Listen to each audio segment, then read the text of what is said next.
and welcome to the Inglorious Bards. I'm your humble Game Master Tom, and this is Adventure 48, which is crazy to think about. Welcome, welcome, welcome. Glad to have you here.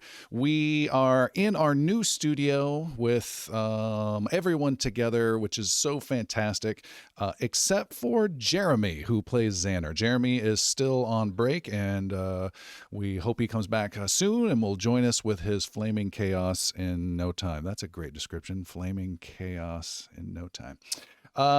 Thanks for all your support. You can check us out on our Discord server and join the conversation there. We would certainly love to have you there. You can also follow our show on every podcast platform known to mankind. We are streaming live on twitch.tv/ingloriousbards every Tuesday, 6:30 p.m. Pacific. And you can also watch the video replay on our YouTube channel. And without further ado, let's get a recap of what happened last time from Seth. Hello! Zanner and Yelena stay back in the Nexus to do some training. The rest of the crew head east of Mirskon on horseback. War pony back for one of us. We get through a roadblock led by the Renarian Brotherhood with suspicious ease. We get to Tavernry, which has a slightly different feel than the last time that the group was here. The bartender, Peg, gives us some dire news about Edlin Home. We give him some dire news about his buddy, Brenros. We head up north to Edlin Home immediately. What we find is heartbreaking a little bit. Zanner's father's tavern was torn apart by a shadowy figure who we presume is Raineth. There were no survivors from the Ember Lantern. Apparently the old crazy wizard Gabe vanquished this shadowy figure. After having a weird conversation with the wizard, we piss off out of Edlin Home and head northeast back to our original destination. On the way, we meet up with one of Yaru's temple brethren. He seemed to not be impressed or happy to see Yaru. There might have even been a little bit of disrespect towards our cat friend. After we leave the monk behind and we meet up with some knights of the Vigilant. That's Brenros's old outfit. Knight Commander Valmain tells us of some news. Most shockingly, that a red dragon has been raising some hell and killed our old pal Ignal Heavybringer. He also tells us of an obelisk to the southeast that is of some curiosity. That's where we head, and it turns out to be another tower of Scourgeonar. After a gnarly fight with the Scythe of Colcoen, some familiar writing on the wall that not a damned one of us can read appears. And that, my friends and foes, is where we find ourselves.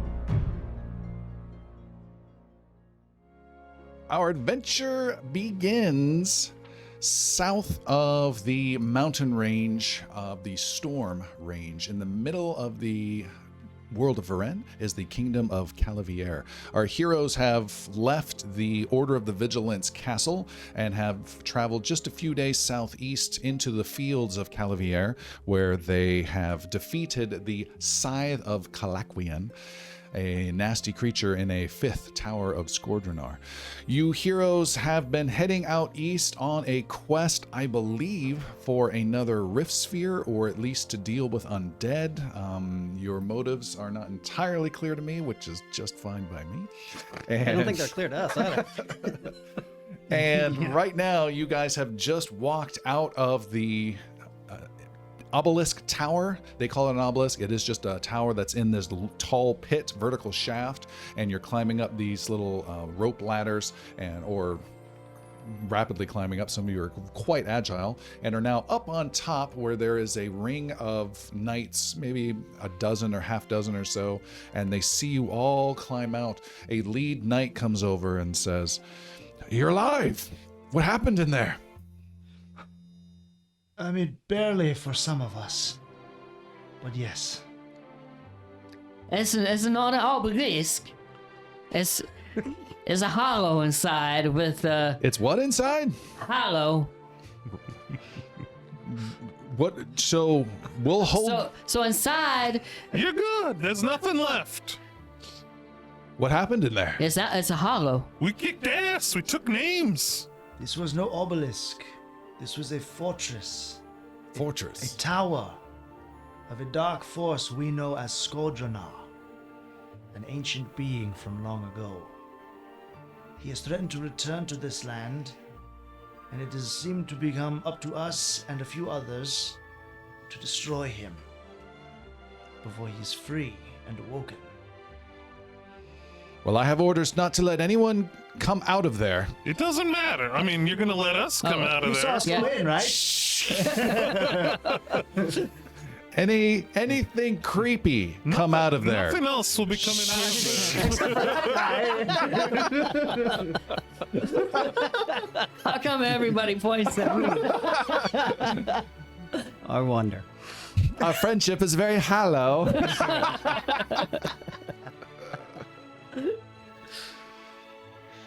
Well, we will stay here and continue to guard the obelisk. I mean, there's nothing. Literally, there's nothing in there. That- Like, you're fine. You're good. You can go back to doing something useful. It's not an obelisk. We have our orders. Well, okay.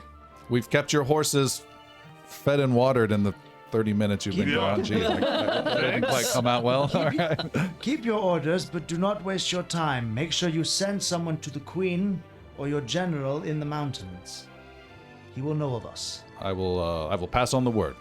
You go! And they send out a messenger. You guys have your horses and provisions and packs on your mounts. Where are you headed and why? Sildren, you brought us to this path. Oh, more than the others, for sure. For Boli is certain. just slung onto a horse unconscious. He has no life. Beware doing even 1 point of damage to him at this point. I can do a battle medicine, I would take if issue that counts. with that. I have not led us on this path. You gave me the deciding. You vote. 100%. You gave me the deciding. Send us here to the Oh, obelisk. see here. Okay. You gave me the deciding vote. But yes. Yes. Okay. descent begins. Can I do battle medicine outside of battle? I know it's battle medicine. I think I've probably gone over this before. Yeah. Only in battle. Shh. Yeah, right. Yeah. Beware of the damage, he said. I like a challenge. I'm gonna go ahead 1 and do. point of damage right now sends Yeah, me don't to do oblivion. risky surgery. Yeah. Risky surgery. Yeah, I'll do a battle medicine on him for certain. I believe I have to roll a DC 20. Do not critically fail. I won't. Do not. Or Or you essentially have what is a 1 in 20 chance of killing your friend. Or instead of rolling, okay. Okay. you can just do normal treat wounds, which takes about an hour. Oh, okay. Yeah, we'll do that as We'll As Since we're opposed to not in battle. Yeah, so Okay. frantically. I forgot about the treatments. The, Yeah. the kind version of healing. And if you guys are under no time pressure, you can spend 5, 6, 7 hours, however long it is. I And don't think we have that much time, but an hour. Well, we if I can get him up, do you have any healing left to get us back? We won't know until I wait. can get up. Okay, we're gonna spend an hour. okay. We're gonna take He a was breather. up. What? I had cast. Yaru, you want to get me up? I had. Don't have that. The much last thing power. I did was cast a area effect heal I don't remember to this. hit everybody. Yeah. You have not been documented, I sir. didn't write it down. It is therefore inadmissible. Thought, But you're dying. But if I touch you, is your vital beacon still going, or is that you have to be You're conscious? trying to. I'm gonna help a No, little bit. that's a I gotta, question give some for to get Tom. some. I stopped him from dying. I swear I did this. Also, you you stopped me from heal dying the first everybody time in an around? hour. And then I got triple pummeled. Well, yeah, just backtrack. If I recall, Okay. you killed the scythe, Yeah. and then we stopped there for the night before there was a description of what Okay. to do after I that. thought he was still up at the No, time. because he was dying for, and I remember mentioning after the fact that I was going to heal him if you hadn't have killed the scythe. Too bad we don't have On Jeremy's my next notes. action. But it was mine, which is like Yara moves 3 feet. I think we just Only we had recorded this. just do. Well, we can wait. Yeah, do your we have- thing for an hour. And, we vanquished a we can PBG. Yeah. limp the hell out of here. Yeah, we'll get. I'm sure we'll run Boli into up. nothing on the road. Yeah, I'm sure it's perfectly safe going north from here. We'll do a little cat nap. Northwest or north? Northeast. Catnap. 1 hour. A little northwest. 1 hour North later. to northeast. Are we going to Decareth? Decareth? Decareth? Decareth. Decareth? Whatever. North. Oh, that far north. I thought that's where we were going. Go Okay. little- Do we even know This is the question. Yeah. Where we're Options. going? This Yeah. is the debate. Bali knows where we're going. We're gonna go see his Oh, we're doing that now? dwarves. I'm right here, guys. You're not conscious yet. It has been I an know. hour. It's been 45 minutes. All right, it's an hour later, Yeah. and Bali is conscious, If still we decided wounded, nothing. Yeah. and As per usual, we haven't decided things until we Dicking get there. around. We didn't decide on the Wounded. obelisk till we got to the obelisk. the knights have now circled your group. We're They're arguing haunting us. amongst They have to ourselves. be evil. So you guys can now all speak. Bali, you're involved in the conversation now. Great. Bali, we know of several of our options, but we know your home is on your mind most. What are we going? We're going to the Rift Sphere. Yeah. We must get through Decareth first. We don't know where it is. It's to the north. Thought you had a map. Hasn't been that filled out. I gotta go somewhere to fill it. We're not lost without a map. We can get to where we need to go, but we've got to go through the halls. Yeah. And I'm sure Through the like mines of Moria. your family, your dwarves. I don't know how you guys all intersect, but like they're gonna know about what the fuck's going on. So we just need to go see them, right? Right, I've been saying we go right to the You've been halls. sleeping for a bit, but yeah, let's go. My head Get on hurts. your little pony. Did I mention I was dying for?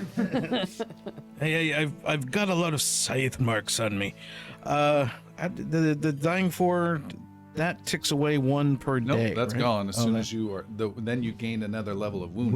wounded. Yeah. And that's what ticks away. every Once month. per day, and that is okay. a house rule for anyone listening and confused as to So why. now I am wounded. What's the real rule? The real rule is you get back all of your wounded within like 30 minutes if someone treats wounds on you. I like that one. Better. But there's just no any sense of Yeah. resonating damage. Yeah. So in return for making that much more deadly, we have increased your dying level to 5 before you die instead of 4. So yeah, So no mix and match on that one. Okay. let's go north. Immediately Bali begins to start healing on individuals. Do we not know where this rift sphere is? Yeah, it's in Decareth. Where in Decareth? That's why we gotta go talk to the dwarves. It's an art. I'm sure there will be signs once we get there, Sildren, but we must get closer.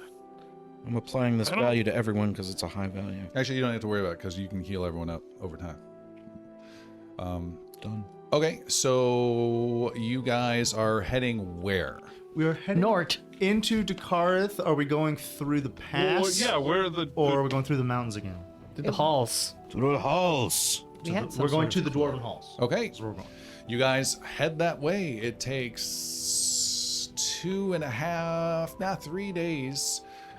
About a day and a half of travel north through the fields and another day and a half of traveling through the mountains itself. There is a wide road that looks like a very old road that is paved with diamond stones for miles and miles and miles and miles, definitely of dwarven construction.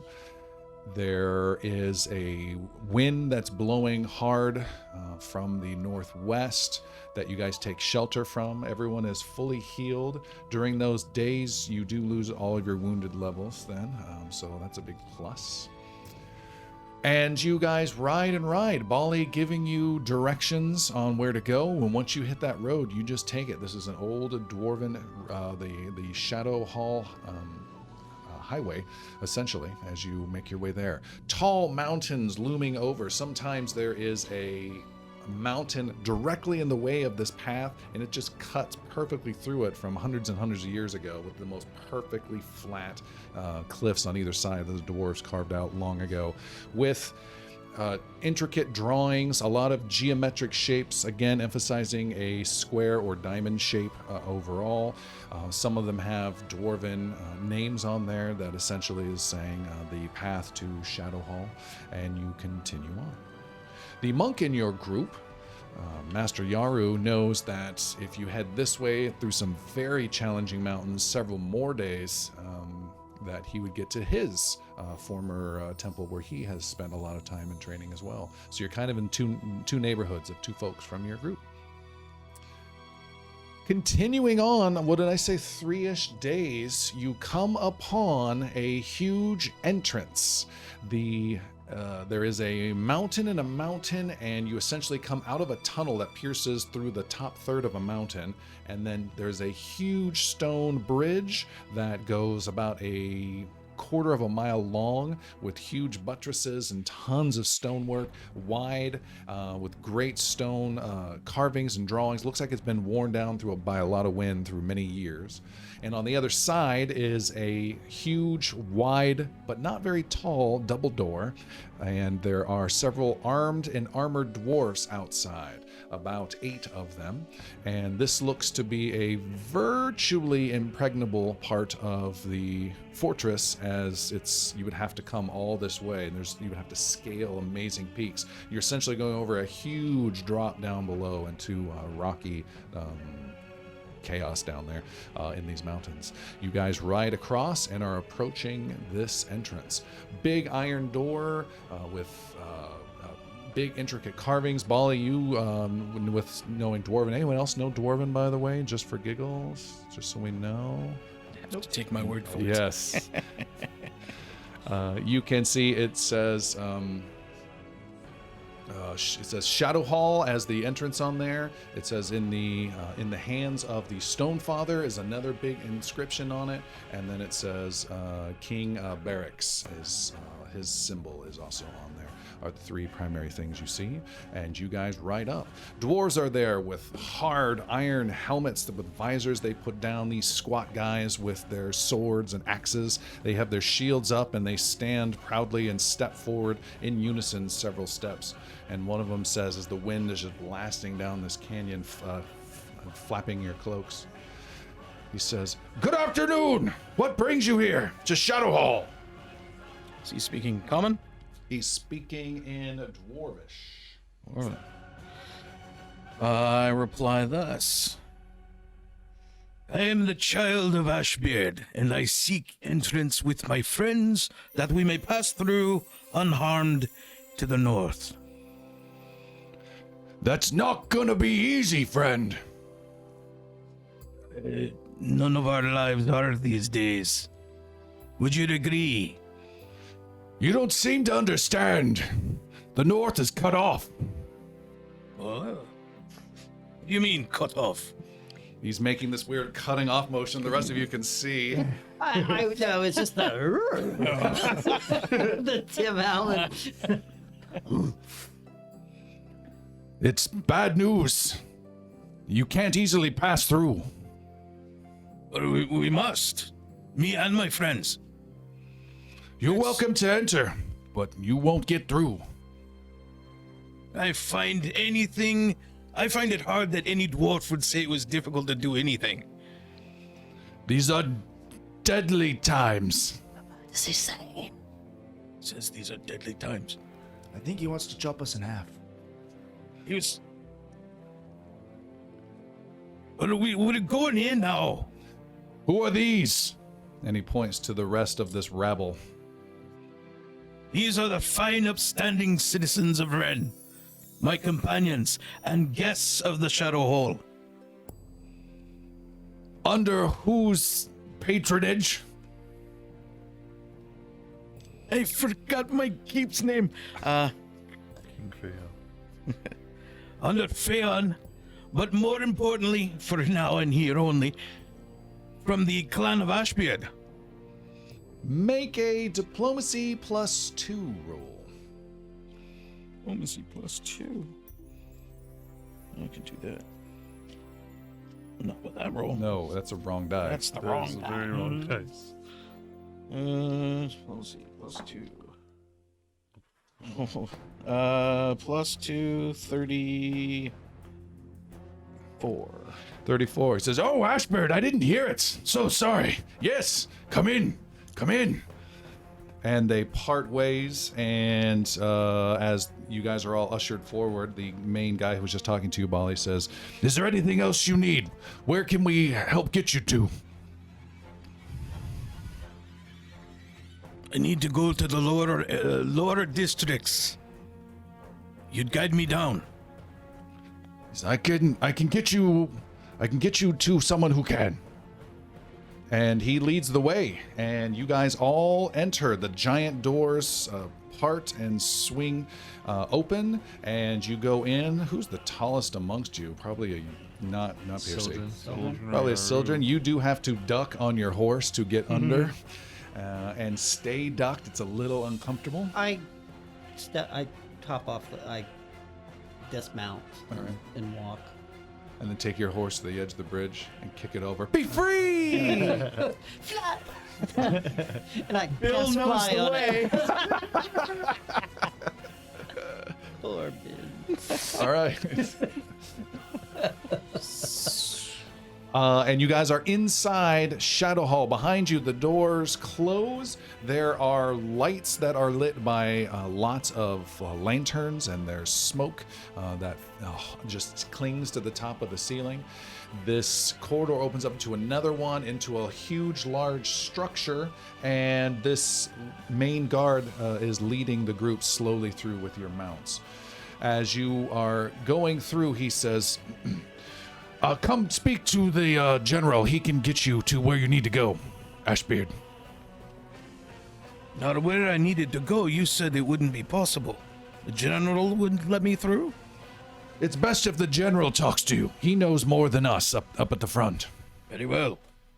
You guys are in this main first district of Shadowfall. It is a huge open chamber that they have essentially carved many rooms and halls and shops and all sorts of things out of the stone. So imagine several football fields all connected together, and over the many years they've carved out different sections, leaving huge areas with lots of little homes, a big open space, smaller ones down at the bottom, multiple tiers. It is a wonder of stone construction, and all of it dotted with a lot of, again, geometric angles and the overall repeating pattern of a diamond shape in the cuts, in the stonework. There is a lot of activity, Boli, that you notice. The three different districts. You are currently in the Stonefall district, which is known for its trade and its crafting, but you see amongst the shops that you have passed by and used and bought and sold over your years, they are crowded with tons and tons of tarps and tents with people living in them. A whole bunch of dwarves, hundreds of dwarves are all crammed in here. Small little fires are being lit, people are cooking, staying busy, people are hammering away at weapons, trying, the little dwarven kids running around, and it's a totally different experience than when you last left it.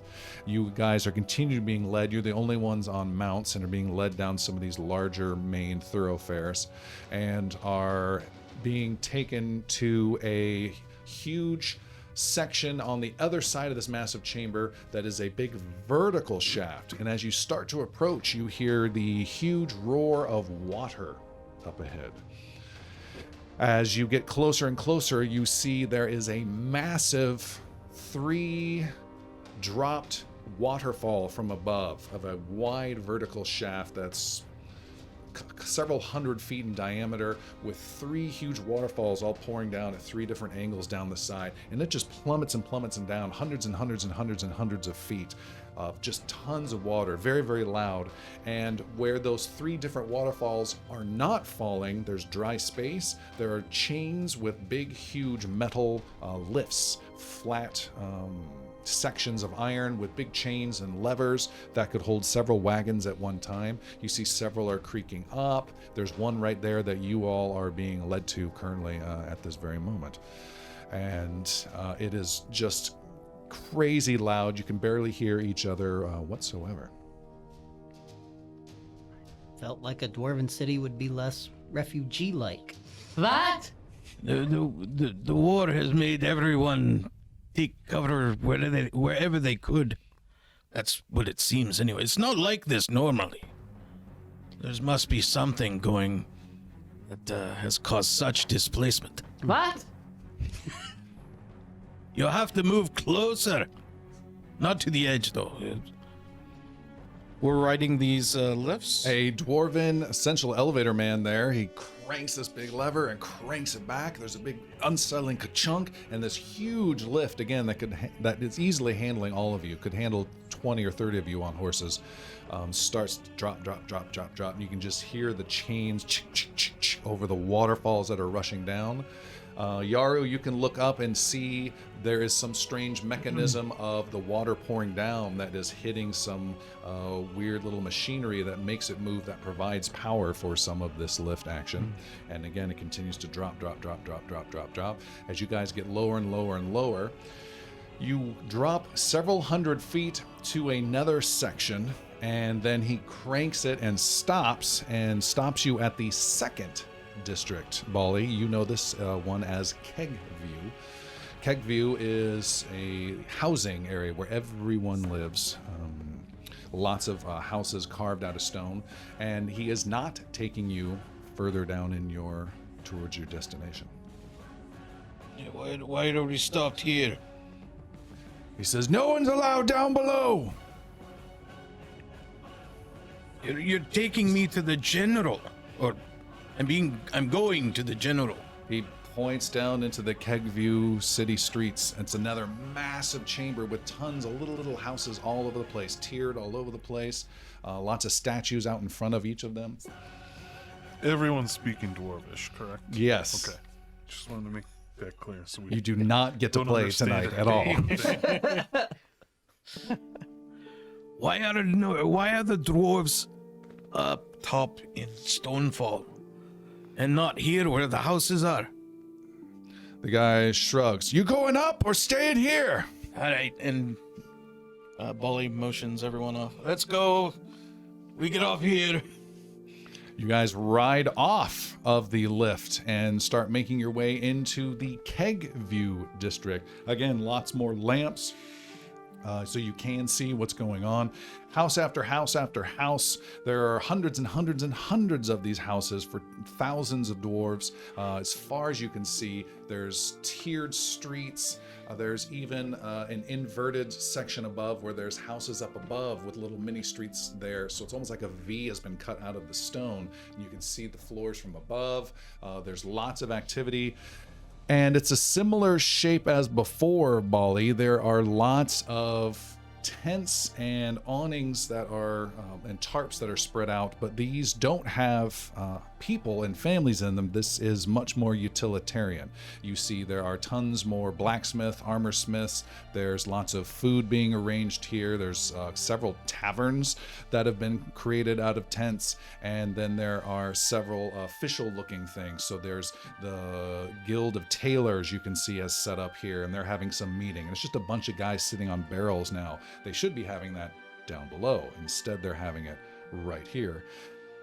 And your guard motions towards one of the bigger tents, and then he leaves you to head all the way back up to his post at the gate, and he points you at the largest tent there, where you can see there's the banner of the Guild of Soldiers.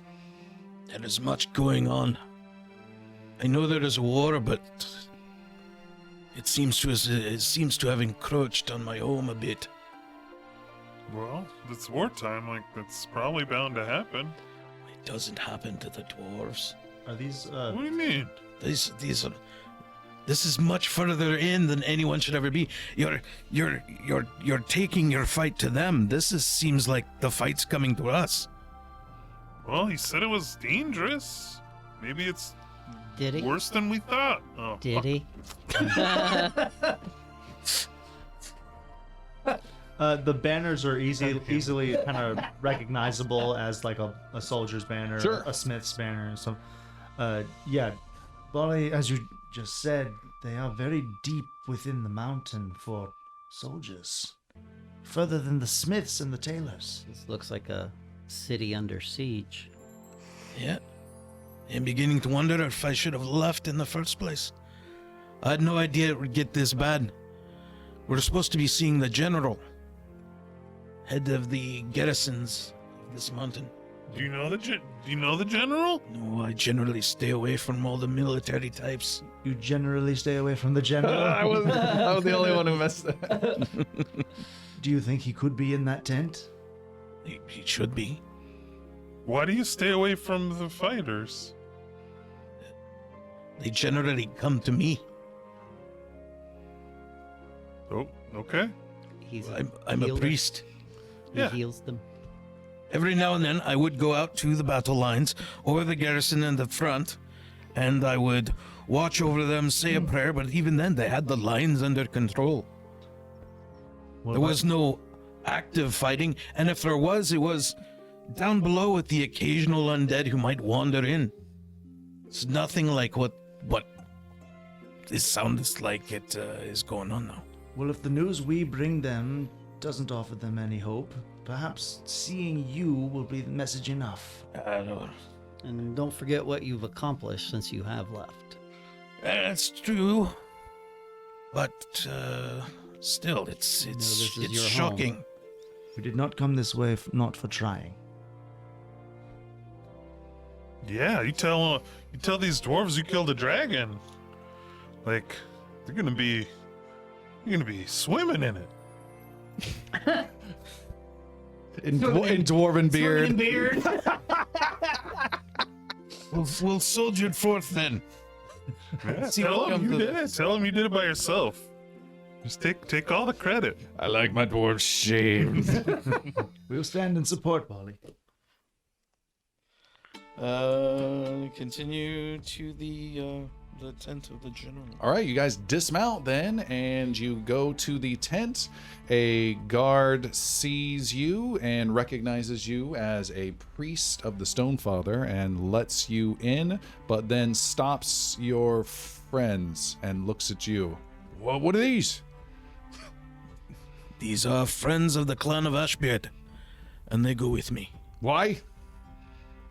I owe them my life several times over. So? Why do they come and speak? Are Say they? that again. Are they coming to- Your dwarven's a little muddled. Shut up! You're not a dwarf. Are they pledging their lives? Why are they coming in here? I don't know these. These aren't dwarves. Am I talking to the? This isn't You are the not. general. This is a Okay. guard. All right. You're just walking in with a freaking cat and a halfling and a half elf and a weird rat. They've already pledged their lives to a cause, So? so you'll stand aside and let us in. Why? See, we have business to the north, and we must go through. They don't have business with the general. There's a lot of arguing between Yeah, these. yeah. They sound A lot of angry. talking and not a lot of moving. Yeah, but they sound the same as the last guy, and he was really nice, I That's think. true. So That's I true. don't know what to do. There's more chopping. And, Boli, tell them we're the heroes of the realm. Spread our glory. That's gonna open some doors. Some flaps, at least. 10 flaps. You have ears outside of this mountain, I take it? You know of the heroes of Ren? Make a diplomacy Okay. roll. Oh boy, here we go again. Actually, no. Just make a d20 roll. Uh-oh. Even better. Can I roll hero points on this one? You can. It will be for him. Whoa. Doesn't count. That should be like extra bonus stuff in there. What'd you roll? I rolled a... What'd you roll? An 8. An 8. Okay.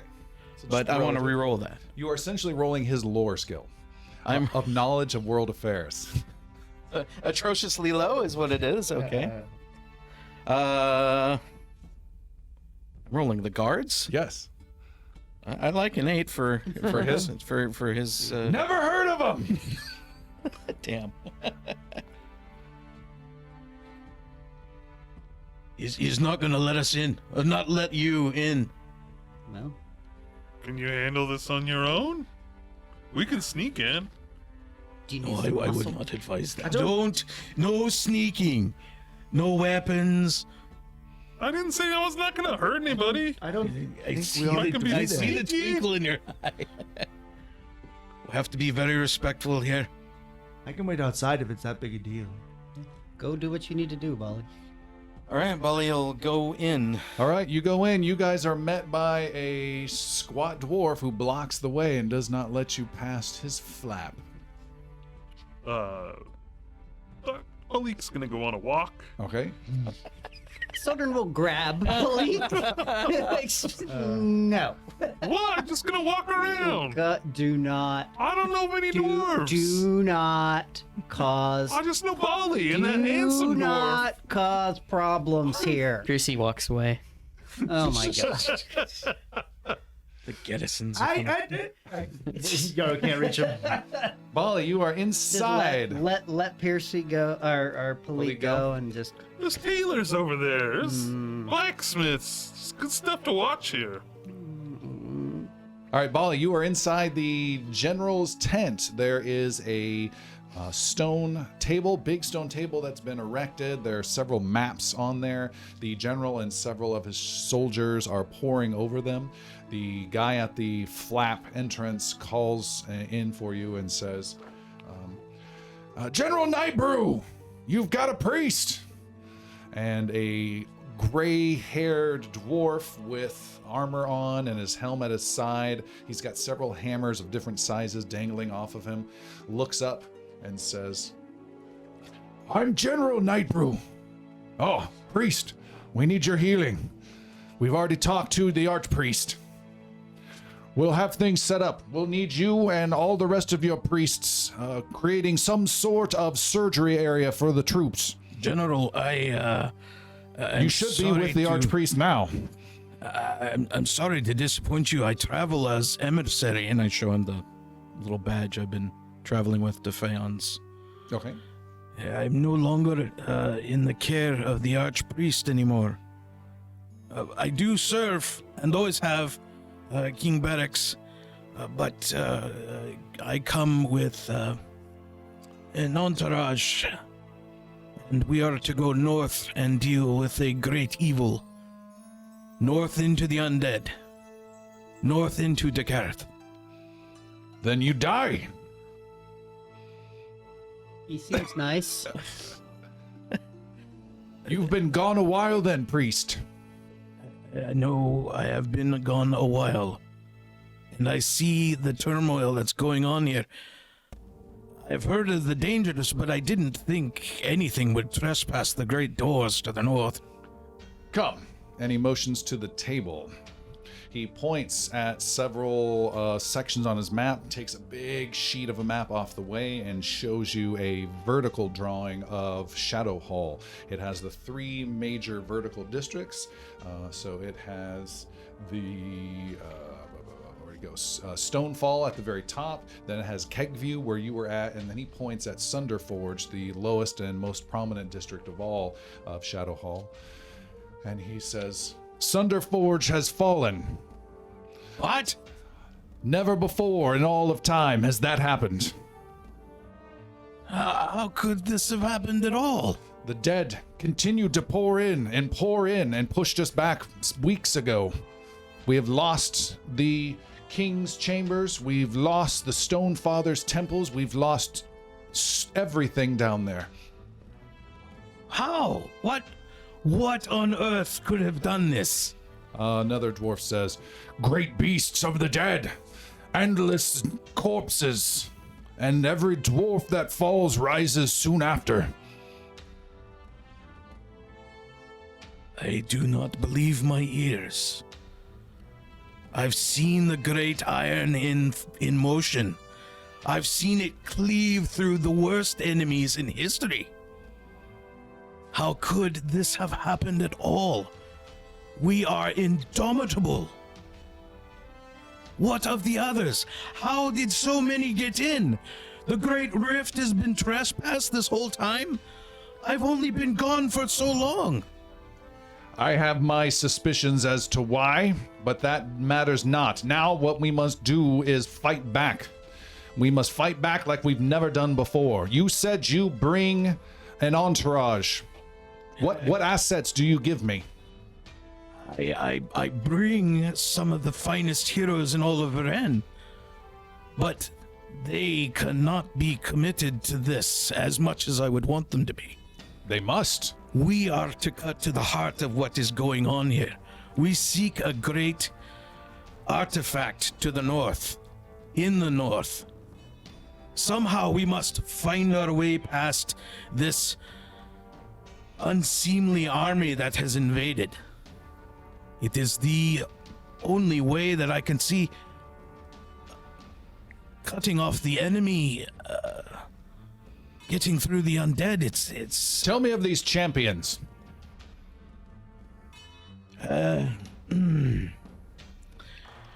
We have one of the finest monks we've ever seen from the Towers of the Three Winds. Carried on, walked these lands, and have faced dragons on his own. This I have seen. I know of Piercy, who is the fine Ysoki, and we know the Ysoki from other tribes around, but this one is so much different. Clever and fast with his blade. There's Sildren, the mighty druid, and of course we know the druids to be crafty, but this one is powerful as well, and I've seen him take on many forms. And then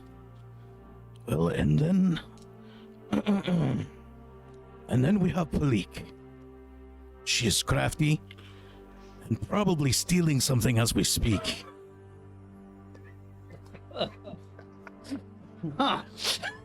If anyone could ever pick the lock of fate, Cut two. it would be her. Yeah. But there are others who have not been able to join us. I cannot commit them to anything either. And he would be by my place now. And what's your name, priest, again? Boli Ashbeard. Ashbeard, do you follow the law of Shadowfall? I have always followed the law of Shadowfall. Then I have some plans for you and your heroes. Let us speak with Mason Lord Holrim and get his approval. Come, continue with these plans. You and your heroes with me. And the general walks out with several bodyguards.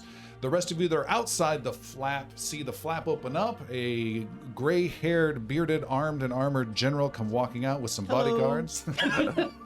Boli quickly in tow behind. Palik, you join the group and may have acquired something while you've been away. Anything you want to have acquired? No, I wanted to. I was curious about the tailors and what they were up to. Okay. And probably didn't get up to no good All right. because she probably respected Bali's wishes. Okay. Piercy acquired something. What did Piercy acquire? He'll let you know during prescient planning. Yes, he has prescient planning feats. It's got to be dwarvish in nature. It's a dwarf. That could prove handy. He is striding boldly across an avenue and heading towards a very large, wealthy home of a dwarf right now, and motioning for you to come, Boli. So it went well, and we're going to get passage. Walk with me, and we'll talk. Things have become far more dire, and the law has been called upon me. Do we have The time law? for this? The law, you say? You brought the law on us, man. That's not good. The only way I could see to get some assistance was to speak to this general, and he's got some plans, he says. But this place is under siege, my home. Now, I've mentioned your names, who you are, and why you're with me, but I don't commit you to any of this. Are you committed to this? I have to be. Well, let's hear what this is first. And you have my sword. Jesus. Soder just starts following the general, just walks away from the 100 group. other people, and my axe! They can't help it. They always have to. Did we do it? Oh, I missed it. 5 times a day, every day. It's part of the stone wall or whatever. You are all then marched into this rich house that has been commandeered by the leader of this Shadowfall dwarven community. You are brought in. There are more dignitaries in here. There are more dwarven guards in here. And the general strides right past them all with his guards and comes to a big table again where there is a younger dwarf, still old, but a younger dwarf who is dressed in more less armor, less swords and hammers, and more diplomatic attire. Still rugged and by dwarf standards, but that's who you see. He's got a beard that's braided and with reddish hair. And Boli, you recognize him as Mason Lord Hulrim, the current interim leader of Shadowfall. Having dealt with the death of King Barracks 3 years ago, he is the current leader of the Dwarfs. You go in and the general says, Hulrim, I bring you a priest who's traveled from afar, and I have plans for how we can use him and these heroes. And Hulrim stands up and says, Oh, it's Boli Ashbeard. I recognize you. You've been away from us for some time. I recognize you too, Mason Lord. And Boli gives a curt and standard bow in this particular case. All right. Things have gotten very, very precarious here. We've lost many soldiers and many people. Many lives have been lost. The undead have flooded through Sunderforge down below. So I've heard. But why do we stand here? The general says, We're holding all that we can. The arches down below are the only thing keeping us safe for now. And if we are not careful, they will flood through the last span that is protecting us from safety. This is terrible, disastrous. We have lost so much down below and so many good soldiers. So, Hulrim, I say we take this priest with his leadership and pious command and these heroes, and we spend the next 2 weeks preparing every man, woman, and child for battle.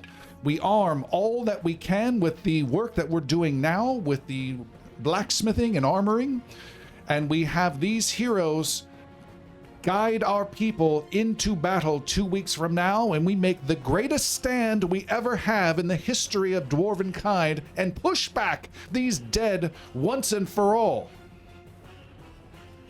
May I speak, Hulrim says, Master Lord? Please. I don't deny that the general has some experience, but I disagree with his strategy. Time is of the essence. We must push forward and through, preferably bypass this initial assault. We have to go to the north and cut the enemy off from behind. There are magics at work here that must be interrupted, and me and my friends here, and Boli's kind of shifting in and out to common and whatnot. Okay. He believes the Mason Lord knows how to speak common, so he shifts a bit in that direction. If you were to wait, the wave of undead will undoubtedly crush everything in here, and we will lose all that we love. We have to act now, we have to act fast, and we have to get behind and through. We can't wait. Waiting is death.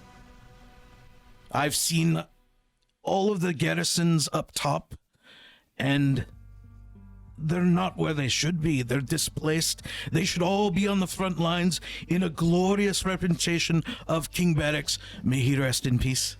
May he rest in peace. And my axe! Are we doing it again? Oh, I missed it again. Some other guy said it way outside. Yar is just a dick every 10 minutes.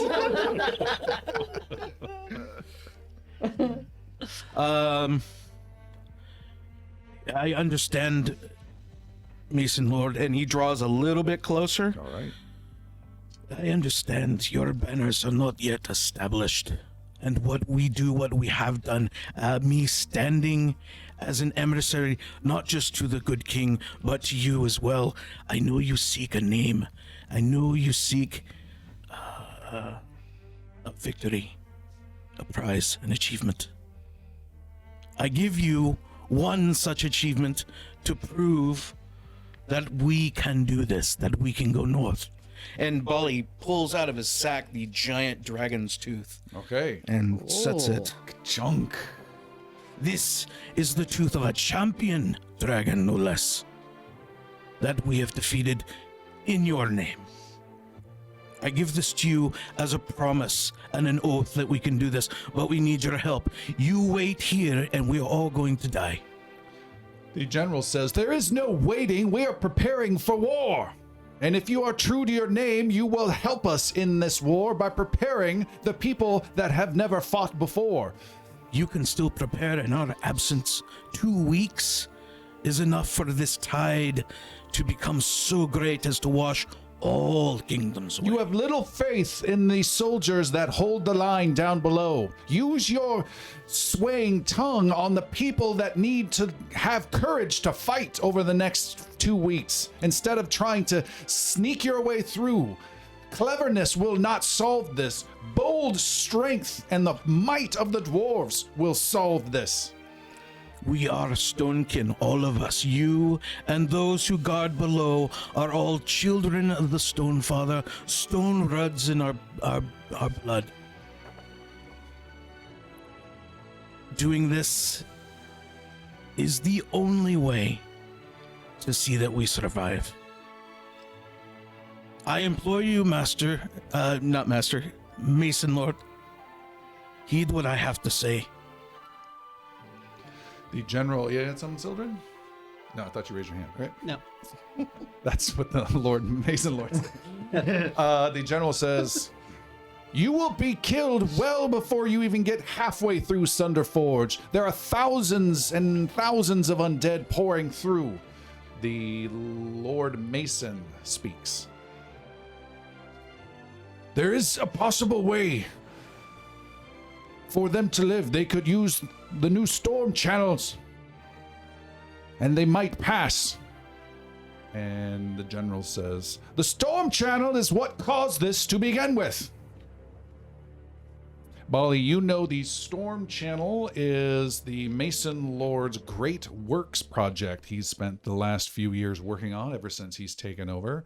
And it's a way to convert a lot of that water that drops down from the river high above into a lot of power for the entire system and fresh water with massive, huge, wide channels and huge aqueducts scattered throughout, especially the lower sections of Shadowfall. Okay. Does it appear he's done speaking on that? No. Holram says, I am of agreement with Ashbeard that if we wait 2 weeks or even 1 week, that we will fall.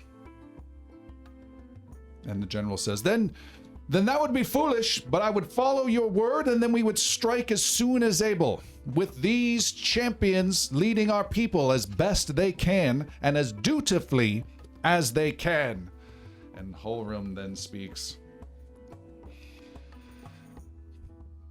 Perhaps there's another way.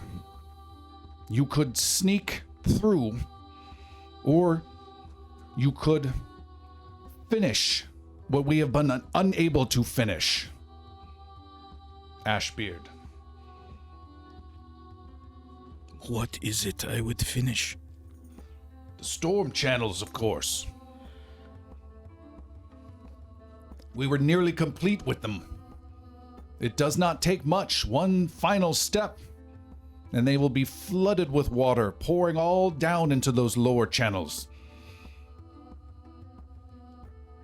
That would wipe out many undead, cut off lots of their reinforcements for several days, and if you've got a good enough breath, might slip you past several of them. Bali looks around to his companions for some confirmation as to the risk. You're the only one speaking English. Yeah. No, I was in the common. Oh, I should have been paying attention. He Rosetta Stone for us. Let's do it. That sounds like just the right job for us. This is about water and getting wet. Sorry, kitty.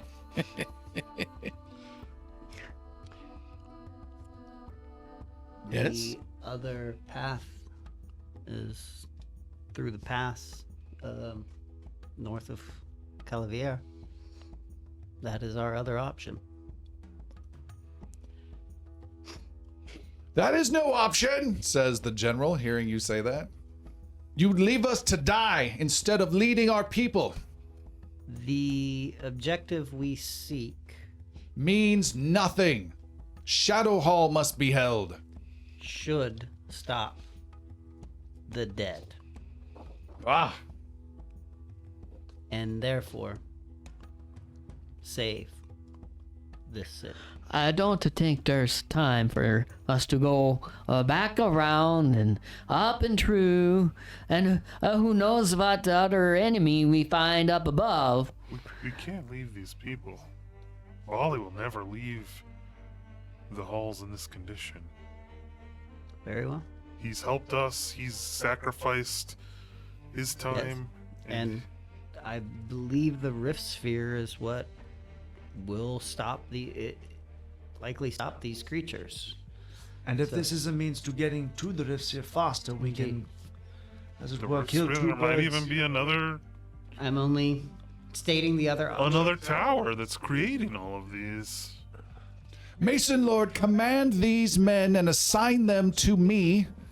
Give me 3 days, and I will whip them into shape to whip our people into shape, and we will fight back these undead and send them back whence they came. I don't think we'll have 3 days.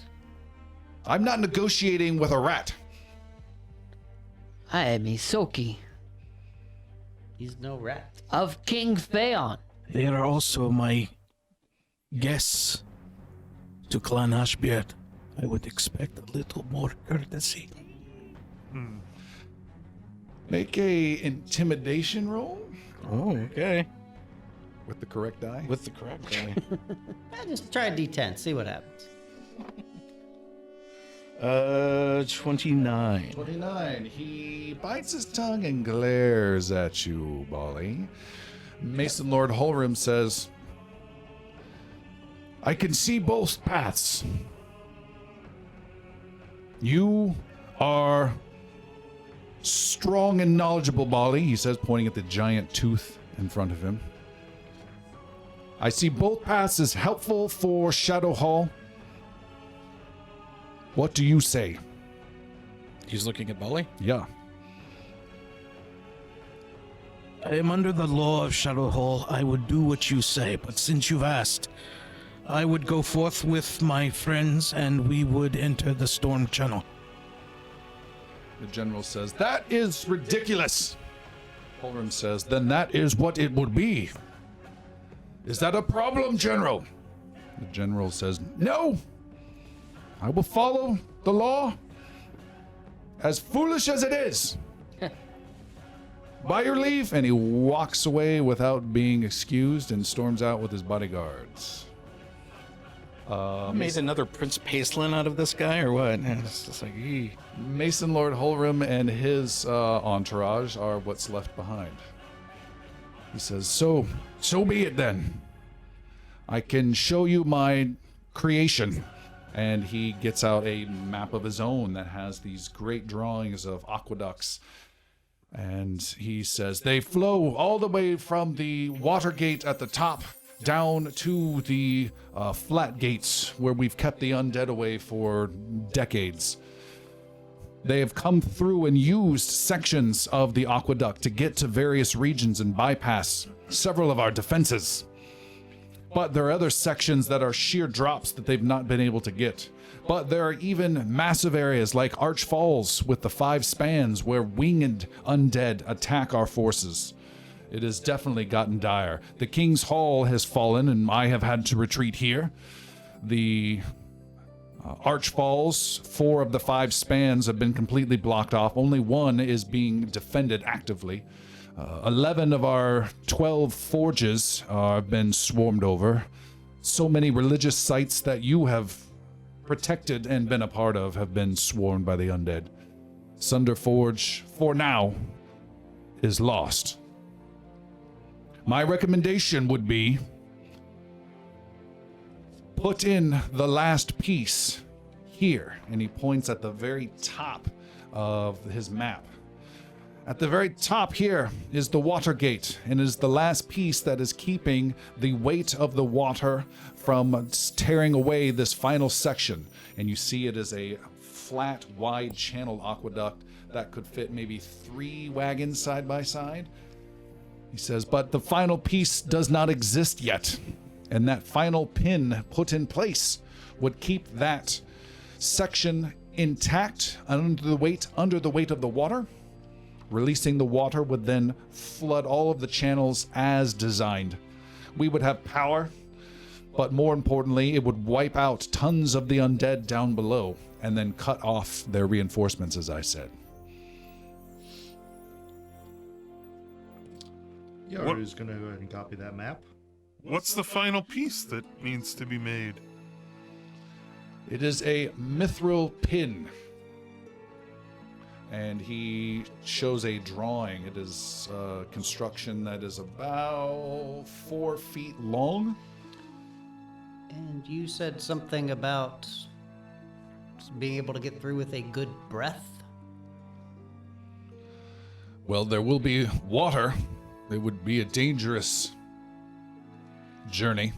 But if the undead are wiped out, that would be your path out the flat gates at the bottom of the mountain. But who knows what's out there in the swamps of Decareth?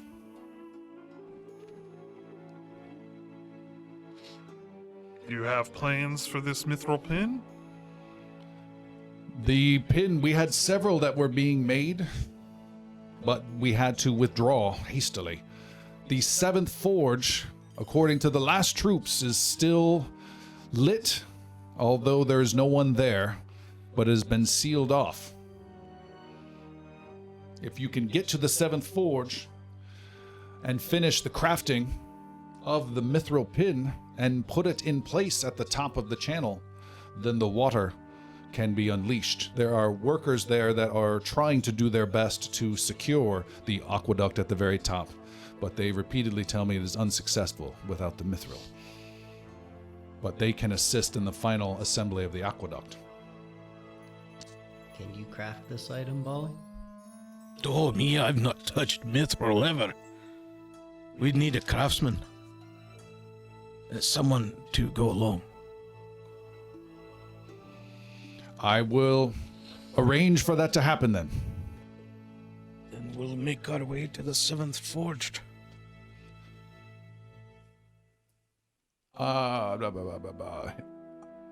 Speak with Nabik Orecutter. Boli, you know that name, and it is not a good name. Make a society or dwarven lore +2 roll. I don't have dwarven lore, so society. Natural 20. Oh my goodness! You know Nabik very, very well. Nabik, He's your father. You hate him. Nabik is a craftsman, a smith who has not done that for many, many years, as he has been blacklisted by the community, as he is a descendant of the Guild of Keys. And the Guild of Keys is a long forgotten guild that is known for dealing with secrets. They were more of an espionage type group generations ago that has faded well out of existence. But they are known for their trickery, for their secret access to different parts of the mountain. And so he has just over the years been blacklisted, and dwarves are all kind of forbidden speaking. Not officially forbidden to speaking with him, but no one really speaks with him. Ostracized. Yes. Being appointed by Holram. That probably puts some gravitas behind that. Okay. Would I know where to find this? The natural 20, you sure do. Okay. Or do I need another natural 20? You got it. In fact, You're you've been good. to his house for dinner. This is his house. How fortunate. Okay. So you know this orc cutter? I know of him. It will be an interesting discussion. He's not one we typically talk to. What? Why? Is he a baddie? He's mysterious. Mysterious isn't bad though. Probably doesn't follow all the laws of the mountain. Perfect. Just Palik's type. We will take your leave then, Mason Lord, and go after this craftsman. In your quest, I wish you the best of luck, and by the arms of the Father, you will succeed. By the arms of the Father. You guys head out. Again, if there's any shop or anything you guys need here, any work done, this is the huge, chaotic refugee culmination. There's a lot of activity, tons of hammers, tons of equipment and gear, food, provisions. Is there a, for lack of a better term in this regard, like a viewing stand to see the lower rooms? Not from this area. Not no. from this area. Okay. Scenic overview. Yeah. As you're outside, Boli, you hear your name as a feminine voice calls out, Boli! Boli, it's you! And you look and you see Fosty Ashbeard, your sister-in-law, running up. Well, bless my beard. What are you doing here? I thought you were away, traveling. I know. I'm here bringing drinks to some of the soldiers and some of the people here. And she has 2 kegs, one over each shoulder. She drops them down. What are you doing here? I'm just visiting with friends. Then you have to come stay with Topper and I. I will be able to do that. I Wait, won't be able- come this way. Wait. She picks up her kegs. So where have you been? And the drinks. Boli. I was. We don't have time for this. Yes. I've been traveling. Just give me a moment. And Bali just travels with her a bit. All right. Well, bring your friends. What? Come on, she says in common. You're all invited. I'll be there in a minute. And Pleek wanders off. Okay. As always, you catch me off guard, Frosty.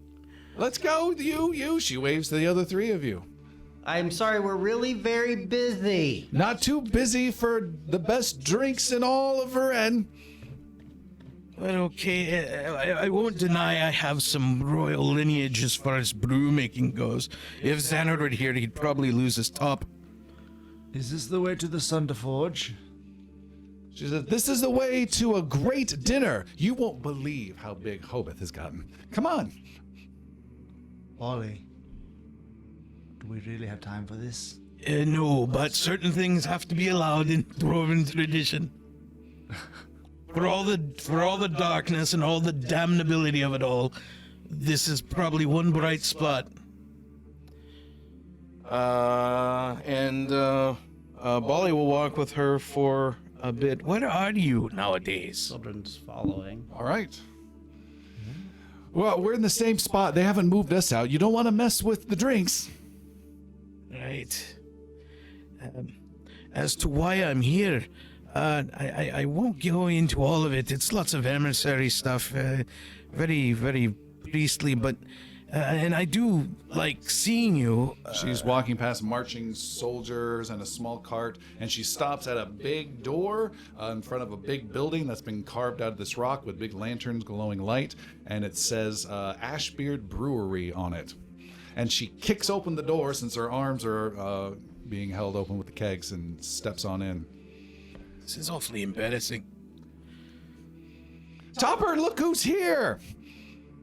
And a dwarf who looks very similar to Boli comes out, but much more muscular, much more manly,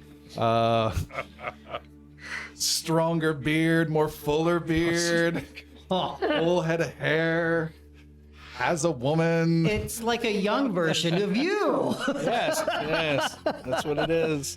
He steps out and he says, "Oh, it's Boli, is it? Oh, wow! By the Stone Father's beard, I never would have guessed." And your brother, Topper, comes out and gives you a huge hug, almost like two metal barrels just clanging into each other. Dong, as they hug. Yeah, it's good to see you, Topper. I see you're keeping the place in fine sorts. You and Sildren were there? Yeah, okay. No Piercy, no Yaru. Oh yeah, I'm following. Yeah, Hesitantly, but All right, yeah. everyone. You guys can jump in. Everyone but Palika's there. This is a small little tavern with two tables, and the wall behind it's gone. It's just this huge brewery with vats and tons of stuff going. It's going full speed right now. It smells chaotically good. There are tons of barrels that are being used and filled. Yeah. And Topper is introducing himself. Oh, I'm Topper Ashbeard, and who might you be? I'm Sildren. Good to meet you. And he gives you a big hug. I do my best to return the hug. All right. And where is Shunka in all of this? Shunka is before we went into the dwarven. Actually, Shunka's here. Yeah, Shunka's just hanging out. Shunka's there. All right. Yeah. He gently pats Shunka twice on the head. Shunka growls slightly and then just bumps him. All right. Fails with that attack. All right, and then Piercy. Yeah. And runs away. Par for the course. Stops flanking. I am Percy von Skeeton Lever, guardian of the king. We haven't figured out his name either yet. And how do you know my brother?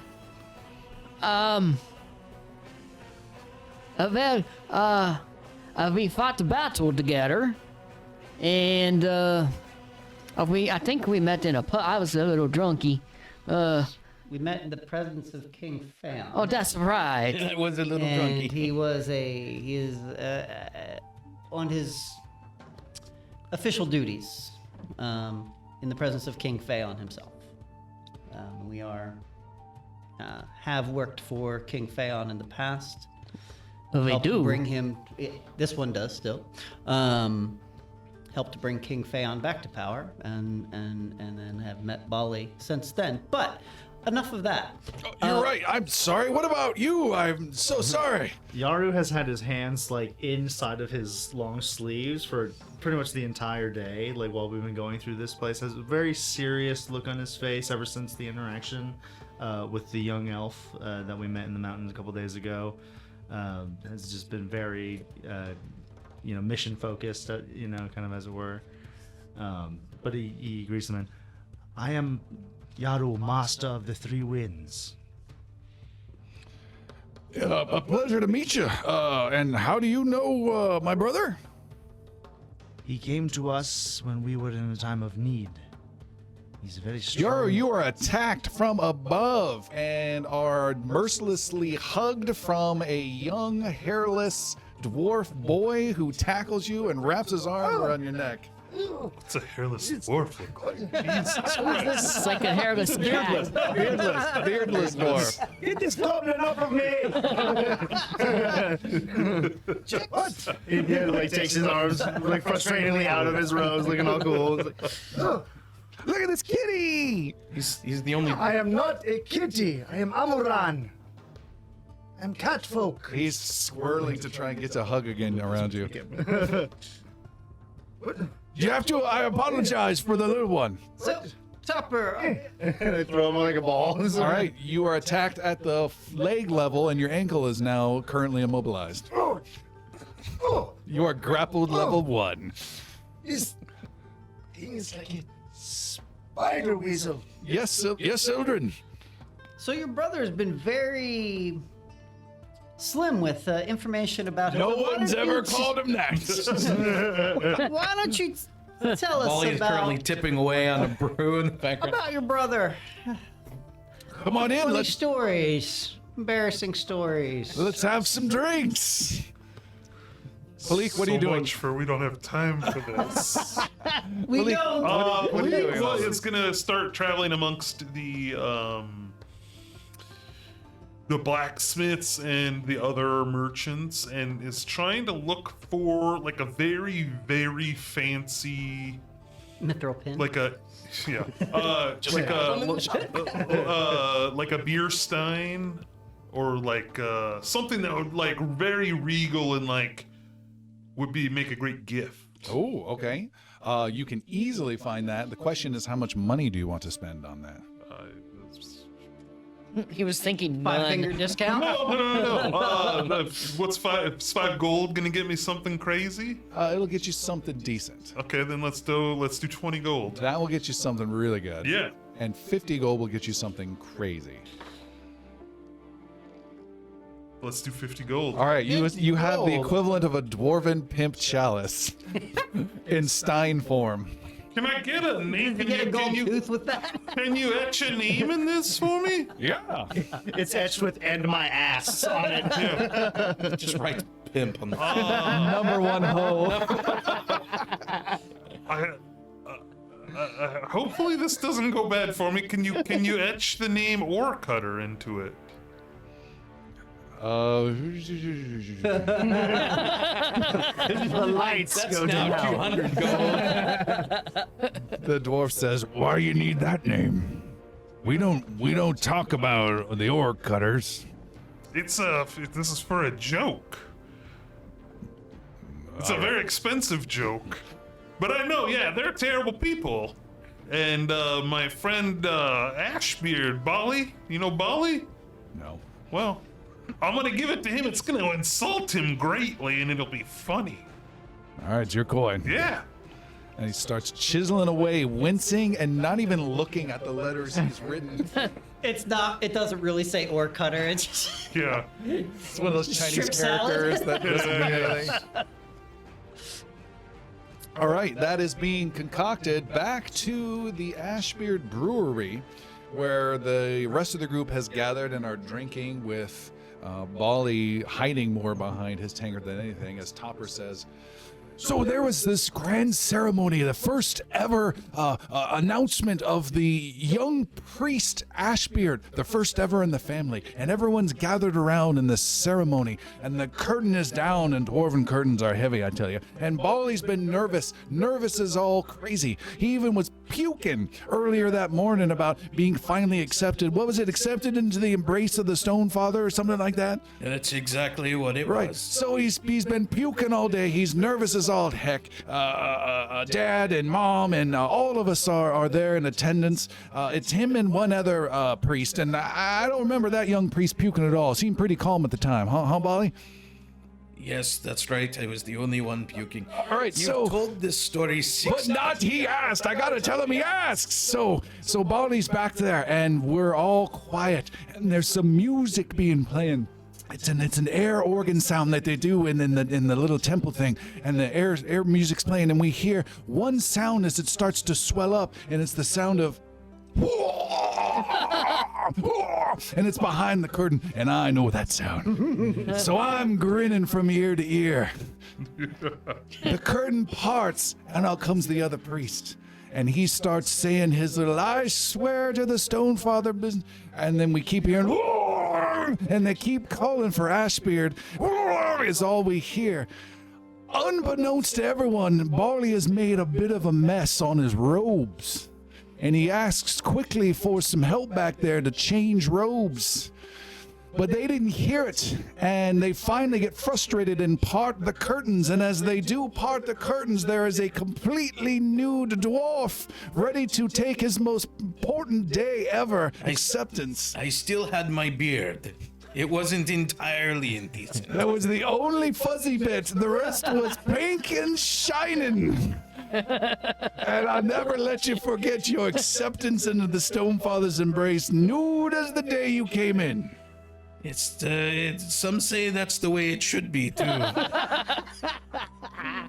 And he swears he's never puked since, but I don't know if that's true. Is that true? It's I think it's how I gained my tolerance skill in here. I have a fortitude of plus 23. And you guys drink, and the conversation turns to a little more somber, and Topper says, yeah, things have gotten real bad here.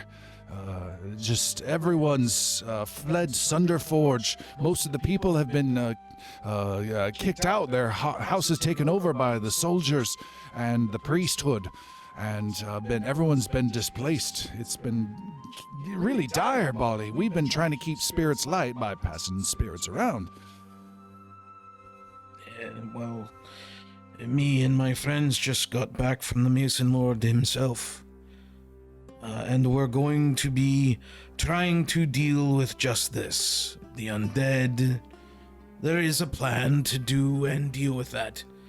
But first we have to see someone. Now, it was very nice to come and meet you and see Fosti again. And I'm glad she's doing well. I'm glad you're looking after her. But as you say, times are dire. And we need to find someone. I know you don't like the name. I know no one does. But we're looking for one of the ore cutters. One of the ore cutters? I know. I didn't want to hear that name. We have to, because this may be the only chance to actually stem the tide. They know their craft. There's no denying that. And their work in their secret ways seems to help. I can't explain all of the reasonings behind it, but there's no doubt about the skill. And we need the skill to do this. I still remember the days when you said you were going to be important. You were going to be big.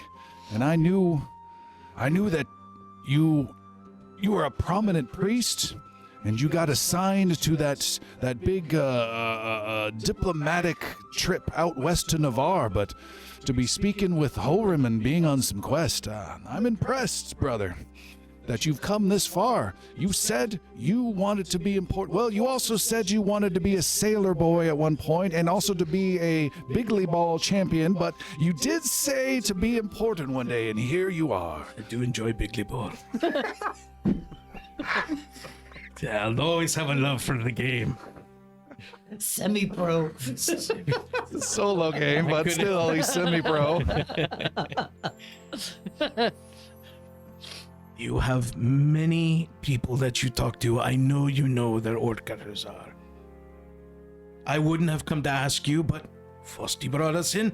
Here we are. Stonefather's hand on all that we do. I'll take you to where he's at, but I'm not going inside or talking to him or seeing him. I'm not asking that. Taking us is enough. Then I'll take you in the morning. We'll get you some nice, cozy places to rest. I'd like to go now.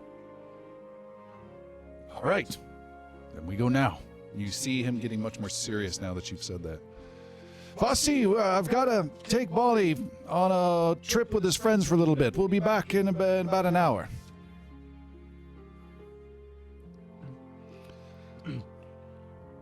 follow him out and away. All right, Yaru, make an athletics check 25 or higher to pry yourself loose. I'm pulling a child off of my leg real quick. Yeah, bring it with us. You said athletics? 25 or higher. Athletics, that is, that's a 36. 36, that's a critical hit. You describe how you take this enemy down. Oh, you gonna pull a piercing? Now, I teleport up into the air to the chandelier that he was dangling from, with him attached to me still, because right. he's light enough that I can pull that off. And I leave him there, and I just fall down. And say, Thank you. Yes, fur is kind of like a beard all over my body. Yes, I get it. and I run out. I run out before you can leave off. I run out, leave like an astral projection of myself there. Burning every focus point possible to avoid him. You guys all leave. You catch up with Palik, who has... I feel like Palik was outside waiting for him. Okay. Sitting on a small barrel of beer that she absconded with somehow. All right. Boli! Yeah, well, Get this bear. Bring this barrel to your friend. to my friend. Well, to this other dwarf we're gonna go see. Oh, well. He's probably not your friend. I don't know. We'll, But bring it as a gift for him. we'll bring it along. If we're going to do this, let's do this now. Boli picks up the. Where'd handsome Boli come from? Oh, thank you. And he... No. Let's wait a moment here. Dude, talk, please. Quickly, it's coming! And he walks down through several different nooks and crannies of stone, equivalent of back alleys in this carved district of Shadow Hall, past more ornate drawings that are old, and into a very narrow side alley. And he points down there to a lone door at the far end. It's dark and hard to see. I think that all of you have some low light, at least equivalent vision, so you can make it out. He says, that's who you want, Boli. All right. And I assume I lied to Fosty, and we won't be seeing you anytime soon. You take good care of her? You all take good care of my brother, then. Keep him alive. Or you'll have hell to pay from the likes of Hobith. He keeps us alive. Boli clasps arms and wishes his brother farewell. It was nice meeting you, handsome Boli. He smiles, and Boli, I'm handsome. he gives you a hug again and says, good luck, brother, and come back to us. And he parts with may Thorgard's names be always on your mind. And he leaves. You guys head down this small little alleyway, and we will take our break there. We'll be back in about 10 or 15 minutes. It's Boli, your favorite sneaky halfling. Get your ass over to patreon.com/Inglorious Bards. You'll get to see little me and the other dudes, but mostly me. We have so many extras it will explode your mind. You approach and knock upon a small iron door in this small alleyway deep in the mountains of the Shadowfall Dwarven community. You wait a long time, and then you hear a lock, which is rare. There are very few personal locks on doors. Dwarves, there's not a lot of thievery. I guess the only thief in all of it is standing next to his Palik. So there's a lock undone, and then the door grinds, grating on the metal on stone floor, and just rubs against the stone. You can see a cut in the stone where it's been opened many times before. And you see a thin-haired, thin-bearded, frazzled-looking dwarf standing there in the dim light of his little home cut into the mountain. And he says, What is it? What do you want? Speak. I'm looking for Nabik. I'm Nabik. I'm Boli. I want to talk to you. About what? Mason Lord Halloran. What does he know? Yeah, I'm not leaving. I told him before, no leaving. You're not leaving, but you are helping. That's what I said, I'm not leaving. Yes, you're helping. We have a place to go. We need your skills. Are you gonna let us in, or do we have to stand come in in. here? Don't have to be rude about it. And he opens the door and lets you into his place. It is a very small place with small furniture by dwarven standards, so it's even to some of you, particularly Sildren, it's like doing a teacher-parent conference at a kindergarten. Awesome. Knees up to your chest as you sit in the stone chair. It's very dark. It smells of burnt food, and he has garbage and stuff he kicks out of the way. Some weird metal shackles and pins that he's on some project. He just kicks out of the way and clatters across the room. And Charming place. Oh, thanks. Have a seat where you can find it, some of you on the ground. and he drags in a bed from the only other room and just screeching noise across the floor, and he drags the bed next to this table and chairs you guys are sitting on, and then he sits on the bed himself. Boli, give him the beers. Oh, right. It's a gift. puts the beers down for Nabik. Seems like you're trying to butter me up for something. You've been conscripted, if anything. Make a diplomacy -3 roll, please. What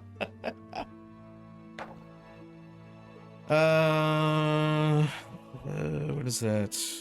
30? Total of 30? -3? 30. Wow. Well, I'll take a good buttering any days. Bleak wants to. Hold on, I'm gonna drink. And he starts drinking. Go, right out of the barrel. That's fine. Bleak wants to interject in. Thief to thief. She's gonna have a piece of chalk, and she wants to do like an not an etching, but like a quick, kind of like a thieves' cant, which I don't think is like a part of Pathfinder, but like It's something not. that would he would recognize, like in like kind of like maybe like like an underworld or like a. Make a society 33 roll, and such a thing exists that you know about. Okay. The natural 20? He just pulls out. You have designed a new thieving language for the campaign. Okay, perfect. That this dwarf happens to know.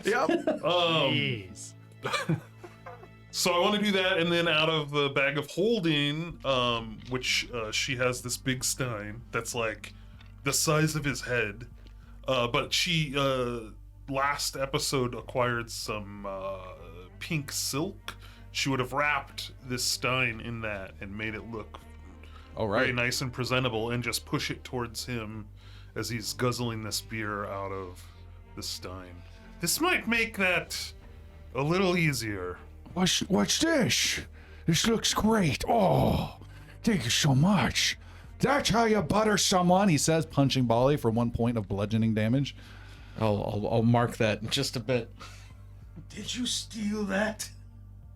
No, I told you I wouldn't steal. I stole the beer, but it has I your told name. you I wouldn't steal. I stole this though. It has your name on it, so I figured it was owed to you. That's amazing.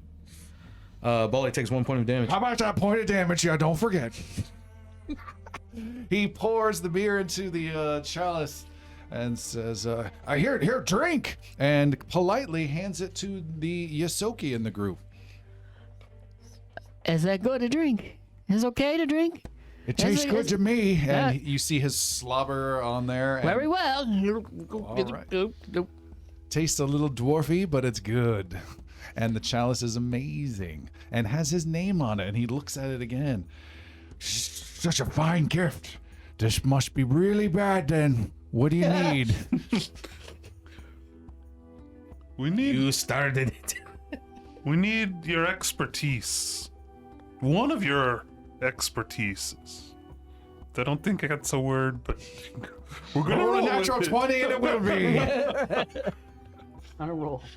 We need to get down to the Seventh Forge. Seventh Forge? Why would you ever need that? It's crawling with nasties. We need a mithril. Crawling, I say. We need a mithril pin. Crawling. What? We need a mithril pin. We heard you can make one. You heard I'm the best there is, huh? That's right. That's why we got this fine gift for you. But I'd be killed. No, not with us. Each one of us will swear to protect you. There's some real tough hombre marines then, huh? You can guarantee my safety. Damn straight we can. All right, I'm in. And he pulls the plastic card from Aliens. You want me to make you a mithril pin? Unless you know of a different way or somewhere else to do it, we have to get to the Seventh Forge to do it. It's the only forge that's still lit. That's what I was gonna ask.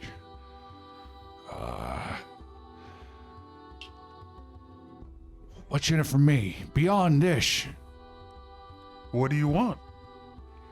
I want. Savior of the Dwarven Kingdom, That sounds pretty good, actually. doesn't it? Sounds real good.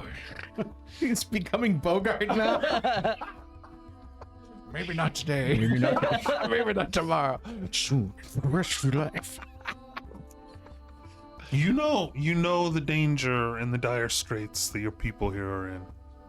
Now imagine saving them from it. I like it. I like it a lot. And If we can name get that Ore pin, Cutter on the lips of every dwarf. I like that even more. we can get that pin, and we can open the gates. We'll flood those undead. Ore Cutter. We'll flood the undead right out of here. I can do it. Not only that, I can get us to that forge. Cause I know some secrets. That's why we came to you. I know you know secrets. Some secrets. He knows what I'm talking about, the Ashoki. He pulls the barrel back a bit. I can stop any sight I want. Mithril. I can make mithril. There's Pash. My peoples know about making ways through corridors that aren't supposed to be. I know those ways. We have little time to waste. Well, I hope we have a little. I want to drink some more. Have as much as you want. You can bring it with you. No, I travel light and fast. Hope you can keep up. Oh. Laugh from Sildren. Oh, we'll try. He said, well then, let me take one last sip. And he takes a huge glug of the drink, and then goes and gets a hammer and some pants on. Did I not mention he did not have pants on? Perfect. And says, all right, I'm ready to go. And they will chant the name Ore Cutter after this. We'll be heroes. Indeed. We will. If we live. Come on, let's go. Wait, what? And you guys head out, and he Leads the way. Follow me, and then I'll get you to the Seventh Forge. and he starts marching. You guys are immediately taken out into some main thoroughfares and get some odd looks from people, as you are already weird outsiders and the only non-dwarves you've seen in this entire community, and now you're being led by Nabek Ore Cutter. You travel down out of a main thoroughfare, not too far away from the Holrim's commandeered domicile and down a side passage, and then there's a door that he opens up with a small key. And down that door is a spiral staircase that's very tight with very narrow stairs that is particularly hard for Sildren and Shunka to get down, but you manage. And who's going first? He is going first. Who's going second? Halik will be right behind him. All right, and then who is in the rear? Yaru. You're in the rear. He goes down this spiral staircase, and it goes and goes and goes. Those of you with low light vision cannot see and need some sort of light as all the light disappears after some point. Sildren takes care of that How so? with his Wayfinder. With his Wayfinder watch, which emanates light. You can see endless steps, again, tight. Your shoulders, some of you are almost just rubbing up against the sides as you go down these spirals. And he is keeping it pretty dim. Like just enough light for us to use low light vision, basically. Okay. So that we're not like, a blazing light in the darkness, as it were. Right, because who would want 20/20 vision when you can have like 10/10? Yeah. Or alert every undead in the area that you're coming by. Heading down, he says in more hushed voices, This will open us up into the Archfalls, and then we got to make our way across the second span. Second span. Why are you laughing at me, halfling? No laughing. I'm familiar with I get when I'm nervous, I get a little giddy. Why are you nervous? You're supposed to be the heroes. We are the heroes, but still get nervous when, there's danger out there. You're not inspiring old Orc Hunter here. We are the champions, my friend. You wait. If I have to use my sword, that'll be all the confidence you need.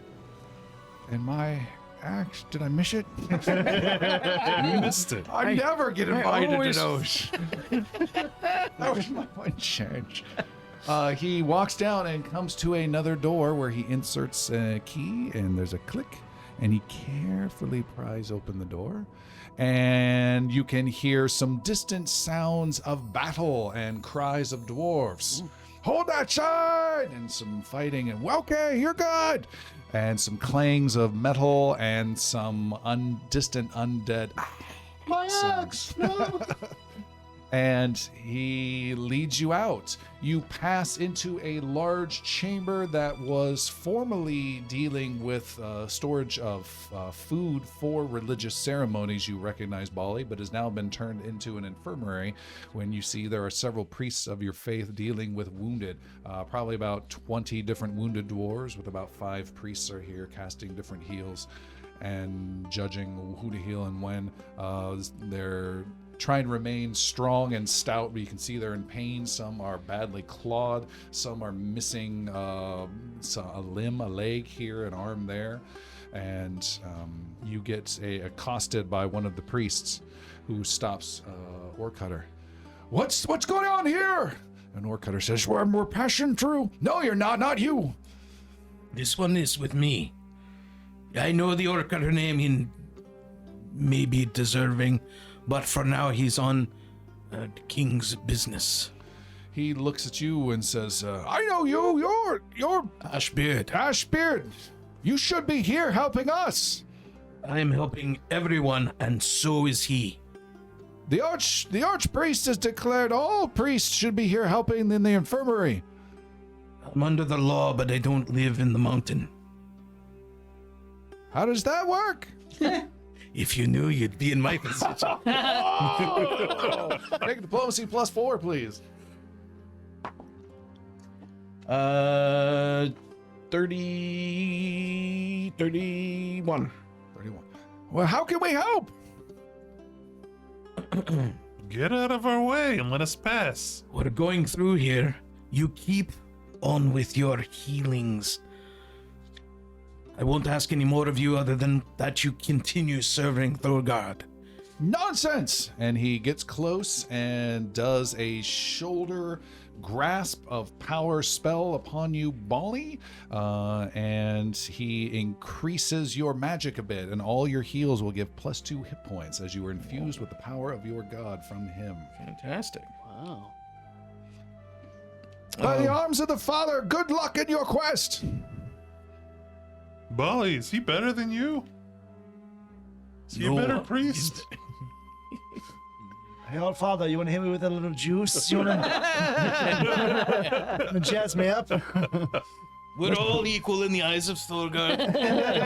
Some of us are more equal than others. You guys are led by Orc Cutter out into a huge, long, wide chamber. It is maybe 1/8 of a mile across and at least a mile wide. You are on a road / balcony / shelf on one side. There's a duplicate on 1/8 of a mile on the other side. Crossing it are 5 huge arches of stone of massive and crazy ornate construction. Beneath this section, glowing red, is tons of liquid hot magma. Huge river down below flowing, easily 800 feet down below, but still the light rises up. You know, Bali, that part of this down below does fuel the forges that are still some distance down below. You still have quite some distance still to go. These 5 arches that cross, arches 1, 2, 4, and 5 have been either destroyed with huge sections cut away and damaged, or they've been built up with so much stone and rubble and debris that it's nigh impossible to cross, with several dwarven soldiers on your side guarding them. The middle, though, is wide open for possible travel back and forth, and it is the battleground of the arches here. It is a battleground of Arch Falls, where you've got several dozen dwarves fighting in various lines. They can against a huge mass of skeletons and zombies on the other side.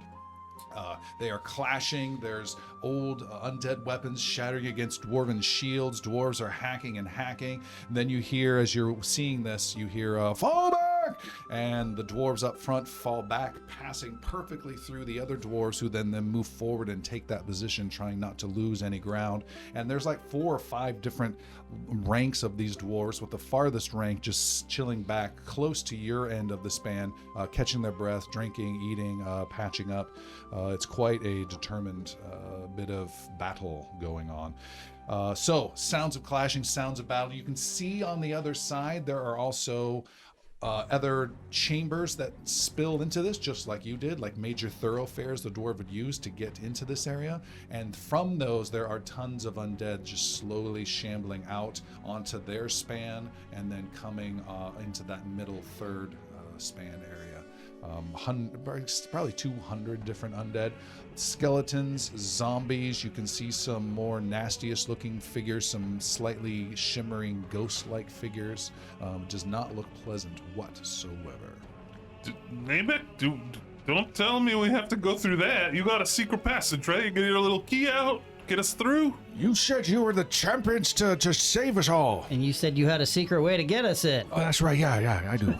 We don't have time. I mean, we are the champions. I'm the greatest swordsman that's ever lived. That's a second. Swords person. But we don't have time to screw around. Right. So you got a way through, right? I've got, yes. Oh, this way to the second span. Okay. Quick question for you. Cantrip says heightened 7th.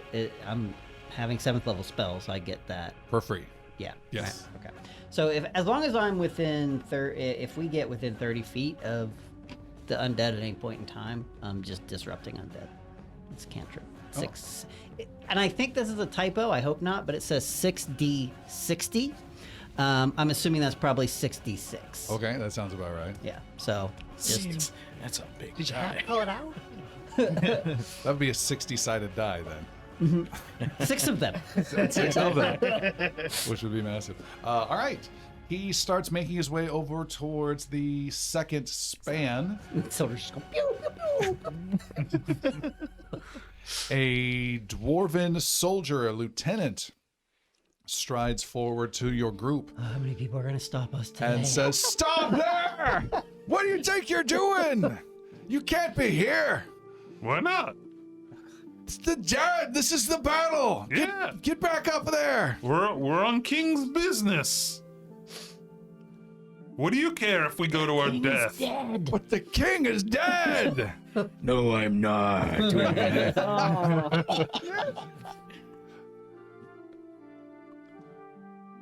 But the king What do you care if we go to our death? It's my job to keep people alive.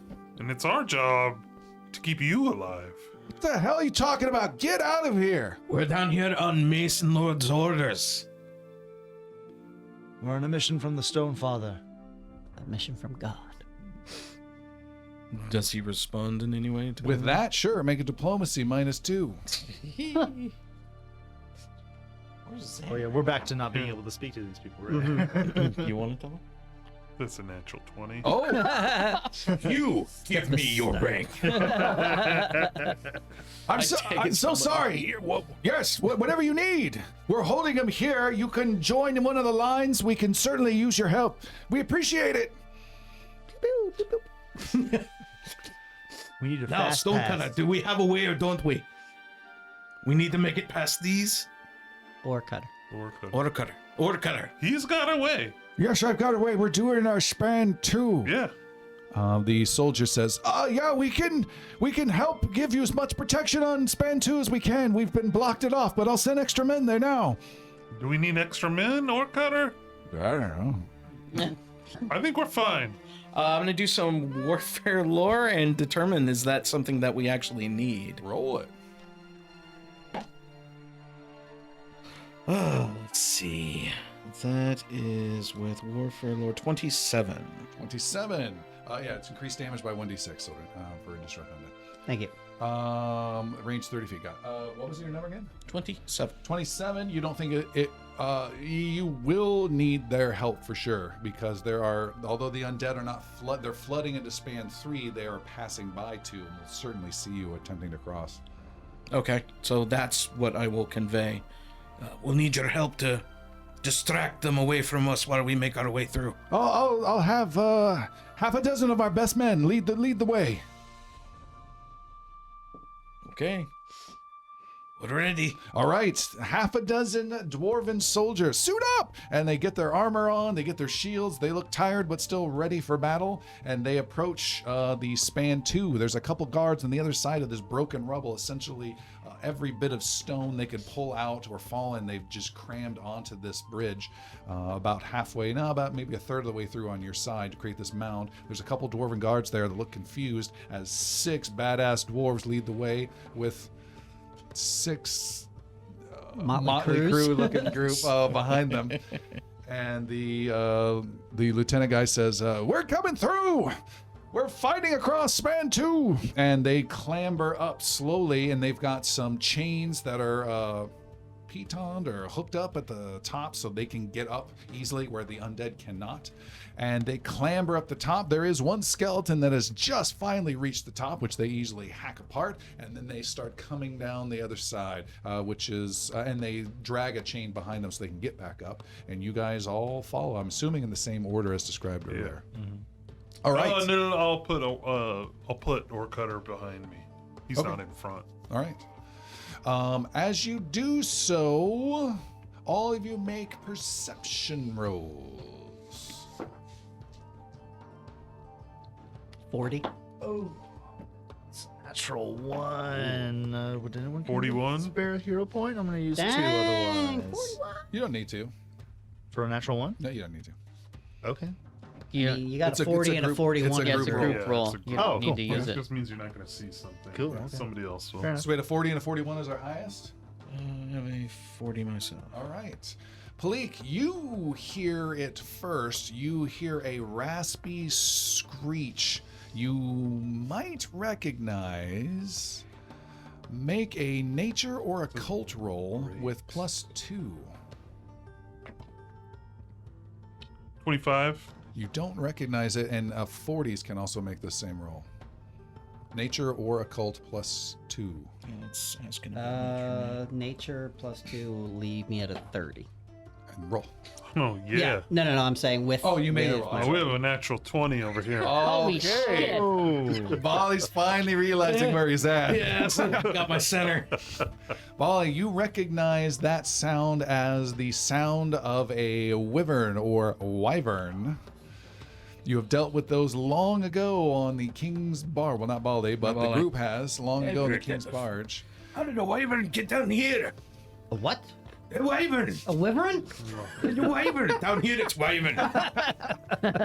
And Palik points, Bali, you point as you call it out, and you can see off in the distance, flying high above this huge expanse, is underground expanse, is a skeletal undead wyvern flying through the sky and Undead? screeching. That can't be good. It is mostly bone with little bits of leathery hide and organs trailing and flapping in the wind beneath its bony ribs. This is not How good. does it achieve lift? Well, Bernoulli has the... That's a great question. It's got some flaps on the Bleak wings. motions to the soldier that's right in front of her. Have you seen that before? That's the stuff made of nightmares. Soldier says, yeah, we've seen it a couple times. This isn't good. Not good. I would agree. All of you are now on the other side of the rubble. It will be quite some effort to get back up, and there's only one chain to get back up. You are now all on the other side. The soldier says, here they come! And you can see about 6 skeletons, 1 zombie now shambling on your span on the other side. So it'll be several minutes before you even meet. But the soldiers then form a solid line of 6 in front of you. They have weapons out, and he's just cheering them on. You know, we've got this. We can hold it, and we'll punch right on through. Lord Cutter, where do we need to go? Can we get by these? Yeah, we're gonna keep going and then we're gonna stop. Okay. Tell us when to stop. Stay right behind me. Right behind you. And he gives you a little pinch on the hip. That's not appreciated, but yeah. Stay behind me. Don't be creepy. Right behind you. And he Where's gives you a little pat as well now. Hey, listen, guy, we're gonna I can keep our hands handle to this. ourselves. Did you ever wonder how we got the bad name? Oh! Okay. That got We're gonna be weird. cutting some orbs of ourselves if you don't stop, buddy. Okay? This Maybe episode's going to be titled here. Consent. Back Weinstein, Jesus. Yeah, so we'll follow. Palik will be right behind the soldiers. All right. Nabek didn't kill himself. The soldiers march forward, and you can see there are now 7 of those undead, and there's another 12 behind that are coming in piecemeal behind them. So that's total of 7. In plus pieces? 19. Okay. Not in pieces. But the first group of 7 they're going to hit first. The soldiers start picking up speed and start charging in. Palik, looking to the right, can see the flying wyvern has changed course from its original attack upon the 3rd span and is heading towards the 2nd span and is swooping down with great speed towards the lot of you. How far do we need to go, Nabek? Oh, sure. It's gonna be a bit past where the doors are. Okay, stay behind me. How? So this thing's seen us. It's heading towards us. Yes. How far away is it? Maybe 300-400 feet and closing fast. Okay. Has it been pointed out to Yaru at this point with my Sure. natural one? Sure. All right, it's sweeping in and closing in fast. Sildren, you have some range you want to call out or wait to? Maybe. I mean, I guess at 120. 120, what are you doing? I'm going to disrupt undead on it. It's 30-foot range on Disrupt Undead. Oh, you son of a bitch! It is. It's Okay. screeching. Here's Comes Piercy sweeping in. unholsters, For sure. takes his sword out, Unsheathed. and then runs and joins, gets on the end of that line of 6 soldiers. All right. I mean, it sounds like we have a little bit of time. Soder's just gonna pop little bit up of time. his bow and give a shot. Okay, make a shot. I haven't used this in a really long time. That will be a longbow plus 21, so 39. 39 to hit Mhm. is a hit. Wow. Shoo, your arrow goes Is it a flying. critical? 39, no. So that's going to be 5 points of damage. Big 5. Shoo, you do get a hit. Okay. I mean, I'll keep firing as long as I can. Okay, hold off on that. Anyone else? I have Piercy and Sildren doing things. I can fire off a searing light. I need to check the The distance. kind of dust and rubble, there's a lot of stones around us, will start to swirl into a weird motion within 30 feet of us. Searing light should be as 120. I enter my wild wind stance. Okay. It's default. Christian. Just 120. preparing for anything. My hands are still like inside of my cape, but everything starts to That's cool. rustle. My fur starts to flow a Bristle. little bit. Yeah, but only mine. Only mine. Palik's hanging back with. I mean, she's ready, but she's not like joining the fray Alright. of the soldiers or anything. Stay close, Slash. I gotcha. You stay close. Don't you touch me again, though. He Taking says, a finger. he says, I'll stay very close. He whispers into your ear. Has Sildren seen any other Inappropriate? spellcast? Yeah, any other inappropriate behavior that he needs to document? Any other spellcast like undead? Like any spells? Any other flying creatures? Make a perception roll. I rolled a 3. I am going to use a hero point for this because it's actually kind of important to me. A 30 total. With a total of 30, you look across a decent distance to the third span where there's a slow-moving, just massive undead that are constantly pushing against the dwarves on the third span, where you do see a figure there, a robed figure who is standing in the middle of the dead that just passed over him as he is looking directly at you, Sildren. And how far away is he? Probably 800, 900 feet away. Okay. And he immediately closes that distance with a ghostly form and transports his visage to right before you. And shoot, there is a skeletal creature standing before you that you immediately recognize as a lich. And it's a ghostly form, and it immediately speaks to you. Uh-huh. And it says, Master Squadronar warned me of you. just like a true hero, Charlie Brown. Again. The dwarves cannot stand forever. An army of the dead will never cease its battles. Any plans you have will fail, defenders of the realm. Be gone, creature. He says, so be it.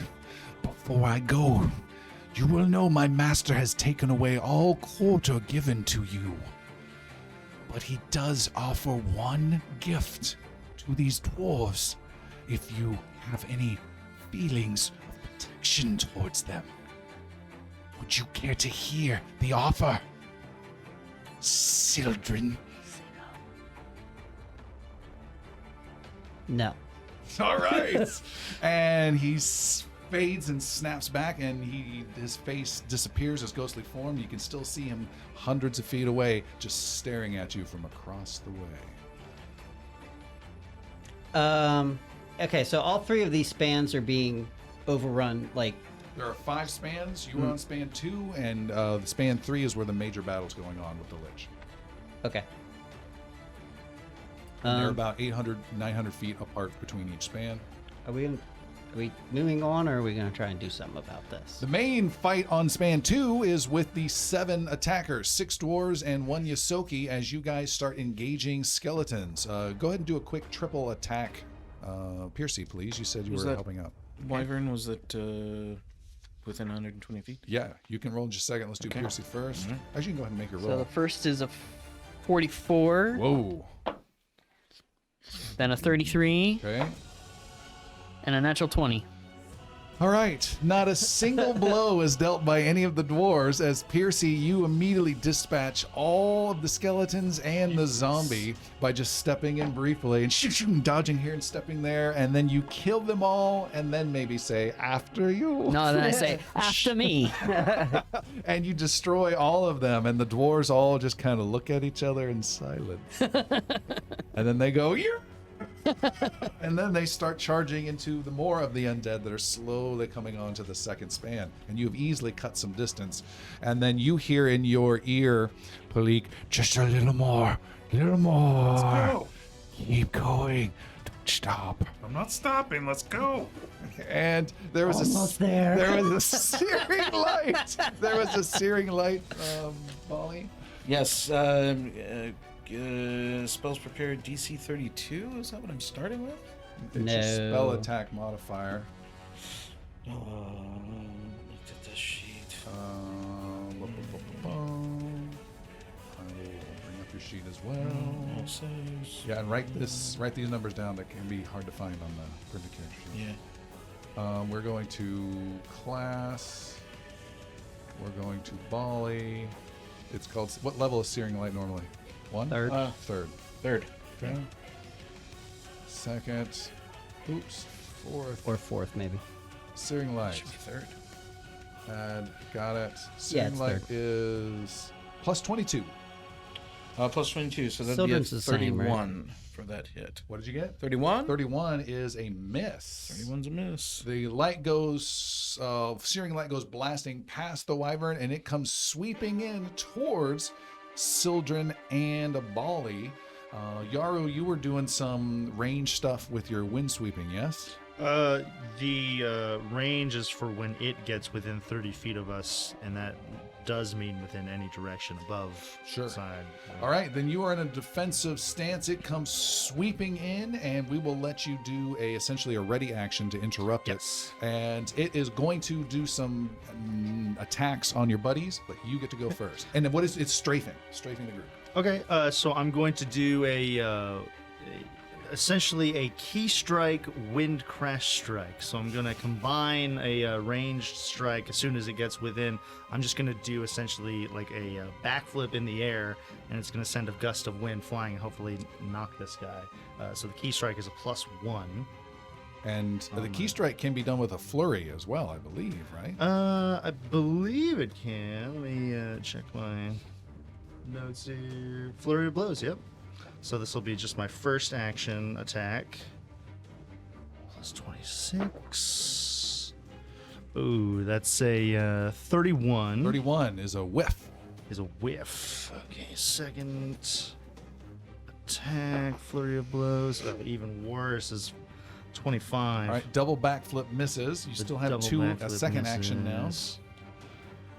Second action will be. I'm gonna. Piercy took care of every other enemy. You're or... behind the front lines, protecting your friends right now from the side attack. Okay. Let's do a third action. I have a skill called Quick Jump, which is essentially I can use high jump and long jump as a single action instead of 2 jumps. I also have an ability called Wind Jump. I don't really want to cast it, but and I'm a cat. I just want to combine all of these skills to jump really high in the air with the single action. And if it's a grapple, I'll grapple it, but I want to climb onto the wyvern. Okay. Domestic cats are a huge threat to birds. Make an athletics roll as Yaru leaps straight up into the air as it comes to attack Boli and Sildren. Oh, I'm gonna use a hero point to roll that 3. dice This away. is horrible. Yeah, let's use a different one. Let's use the golden die. With a 3. It's a 23. A 23. With a 23, Oh, you this board leap is and not miss. doing me But that was favors. actually your second action. You can do it one more time if you want. I will attempt that, yes. All right. Is there a penalty? Nope. 25. 25 is not enough. You No, leap and you leap. You jump look over like it or crazy. something. Yeah. It goes sweeping by and it attacks each of you guys once. Sildren, its claws lash out at you with a 43 to hit. Yeah. Up 43 is just a regular hit. All right, nice armor to prevent the critical. You take 28 points of correction. Yeah, 28 points. Oh nope, sorry. That was too much. You take 22 points of slashing damage, and then a tail lashes out at you, Boli, before it flies off with a 22 to hit. And misses entirely and flies right on by and is starting its turn and is going to be looping back in. Can I have cast land on my something as it's flying away? Well, hold on. You guys did first, then it came in. I was just gonna say I have land on my feet, so I'll just land. Okay. Great. Up front, Piercy, you and the dwarves, they are now charging past you and running headlong in and smashing into the one by one undead and hacking it down and pushing on to the next one and trying to just really push across this bridge. You're not sure how that's going to work once you get to the end because there's several dozens of undead there and more pouring out into that side. But that's where we need to go. Yep. Boli cries out, "Are you an easy target?" And does some bonmo Okay. with that. That's what, diplomacy? Yep. 40. 40 against some poor skeleton up ahead Exactly. is a critical success. Yes. Except I don't think so. Why? Doesn't Bon Mo require? Isn't that a mental effect? It's a will. Does it have the mental keyword? Let me look. You know what I mean? Oh, it And I does. think the undead have. Let me double check because that's something that's come up before. I'm just going to double check real fast. Let's go skeleton, and it has resistances, mental, immune Okay. to mental effects. Never mind. Okay. Um, But that, by the way, is a great way to use that ability. Do it on some poor little dude, Exactly. and then trigger it. finally figuring that out. Level 13.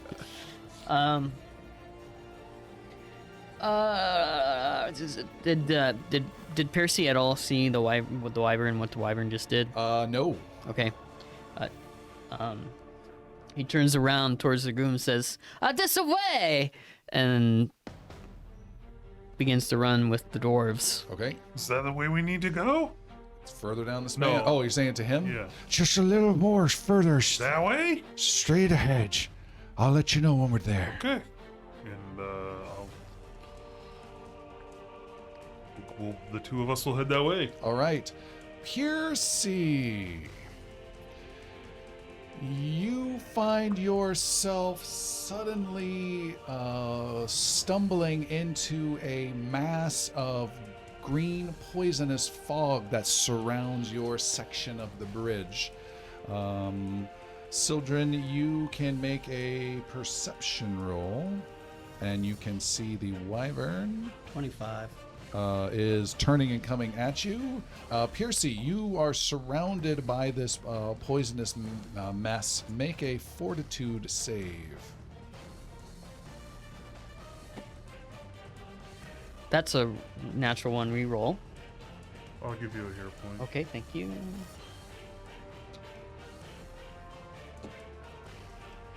That's better. That is 37. 37 is a fail. You take 33 points of poison damage. Wow. And the cloud is moving slowly backwards towards your friends that are making their way towards you. So towards the back line of your group. But there's some space between you.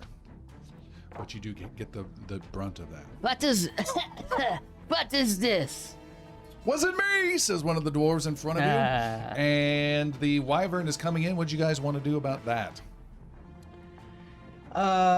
Sildren will cast Searing Light at the creature. Another one from Boli? Another one from Boli. Go ahead and make your attack rolls. Double searing lights. Don't cross the beams. Solar flare. Does Boli know? Boli doesn't know about this skeletal lich, right? You saw it when it was talking to Silver. Is that within 120? No. No. Okay. Here we go. Go ahead, Silver, roll. Yeah, I did. 28. What did we say? 30. It's 22. 22? 22 is No, it's plus 20. 22 is 35. Is a hit. Is it hit? Yeah, baby. It's undead? After it. Yes. Sweet. Let's see. Big blast of light. 12. 16. 16 good damage. Fire damage. Or fire? 16 and fire. then good. And this is 11 good. So what's the total damage? 27. 27. You blast the wyvern. A second beam misses, but you blast some chunks of bone off of it. Yaru, what did you want to do? You're the last one on defense there. Is it Yes. sweet spot? Again, as soon as it gets within range, I'm just gonna do a flurry of blows on it without any magical abilities. Okay. 2 attacks. I'm not gonna count that. Let's see the result. Ooh, 13. Let's call that 30, 28. 28 is a miss. Or 38, I'm sorry. 30 is a miss. 38. 38 is a hit. Thank you. 38 to hit the first. What am I rolling? 4d6 plus 6. It's been a while since I've actually hit something. 5, 2, 7. Ooh, 13 plus 6. We'll call that 19 points of damage. All right. That was attack number 1. We're going to go ahead and roll for attack number 2. 15, 21, 32. Is To hit. is a miss. Okay, we'll miss that, and then we'll use a third action to. I'll attempt a high jump again. Okay. I want to go for it. Athletics again. You have 2 actions, so that was 1 action. Yeah, for 2 first attacks. action I'll do 2 attacks, and then I'll do a jump Go and for it. grapple, I guess. Athletics. 13, 20, 33. 33. You leap into the air and grab on top of the creature. What? And you are riding it, and you feel the whole beast shake as it then vomits forth a whole bunch of black, cloudy goodness across your friends. I need reflex saves from Palik, Boli, Sildren, and automatically failed is Mimic. Is this necromantic in nature? Necromantic in nature, it's negative energy. Speaking of negative energy, I rolled a natural 1. I rolled a natural 20. 35. Okay. I used one of my hero points. Do you want a use hero point? I did, didn't I? Yeah, I did. I'll give you 1. If Okay. it matters, one of the points of damage I did is fire. All right. Matters. I'm gonna re-roll that reflex saving luck. throw. Woo! It's gonna be a 40 instead. All right, that's a huge difference. A little bit. Pass, and a critical success. Critical Bala, success. you take no damage whatsoever. The rest of you take 25 points of damage. Reflex maybe. That's everyone? Then? No, Bala, you take no damage whatsoever. Well, yeah. Palik is 25, although you might have abilities that prevent all damage, like Master Evasion stuff. Not for reflex. Okay. I'm just writing it. Or wait, no, yeah, sorry, reflex. Any success is a critical success. There you go. So Palik takes Sorry. no No damage. damage. So then what are you looking for? I was looking for the same thing. I doubt it. I thought there was a ability we took that gave us that. No, it's Okay. it's a class. Sildren, by the way, you took 25. If you had taken your natural 1, it would have been 102. Yeah, 25 is better. So boom, it goes flying over. You guys are amazed by this black cloud that Silver burns know what it away- is? Burns what? So to know what it is? No, it burns away at your skin and hurts. And Nabek takes a whole bunch of damage and drops. And Like unconscious. he is unconscious. Oh. We can't stay here. Oh, you also hear as the wyvern goes flying out over into the over the magma and stuff and starts its climb and turn. You hear some sort of cat-like cheer. What would you Yaru be saying?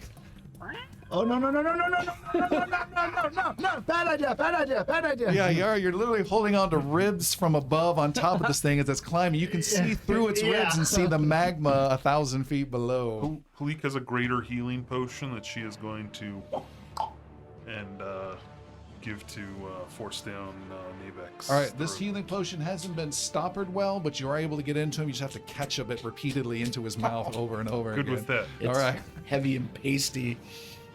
It's healing gravy at Yeah, this point. unfortunately, you knock out one of his teeth. That's all right. All right. He starts to blink. Oh, all right. Oh, okay. Whoa. And he starts shaking his head. Piercy, you are engaged in some battle stuff up front. You can still see there is a green cloud that's just about to hit the 4 people that were just hit by a black cloud. How far away am I? Yeah, 80 feet ahead of them. I use message, and I say to Palik,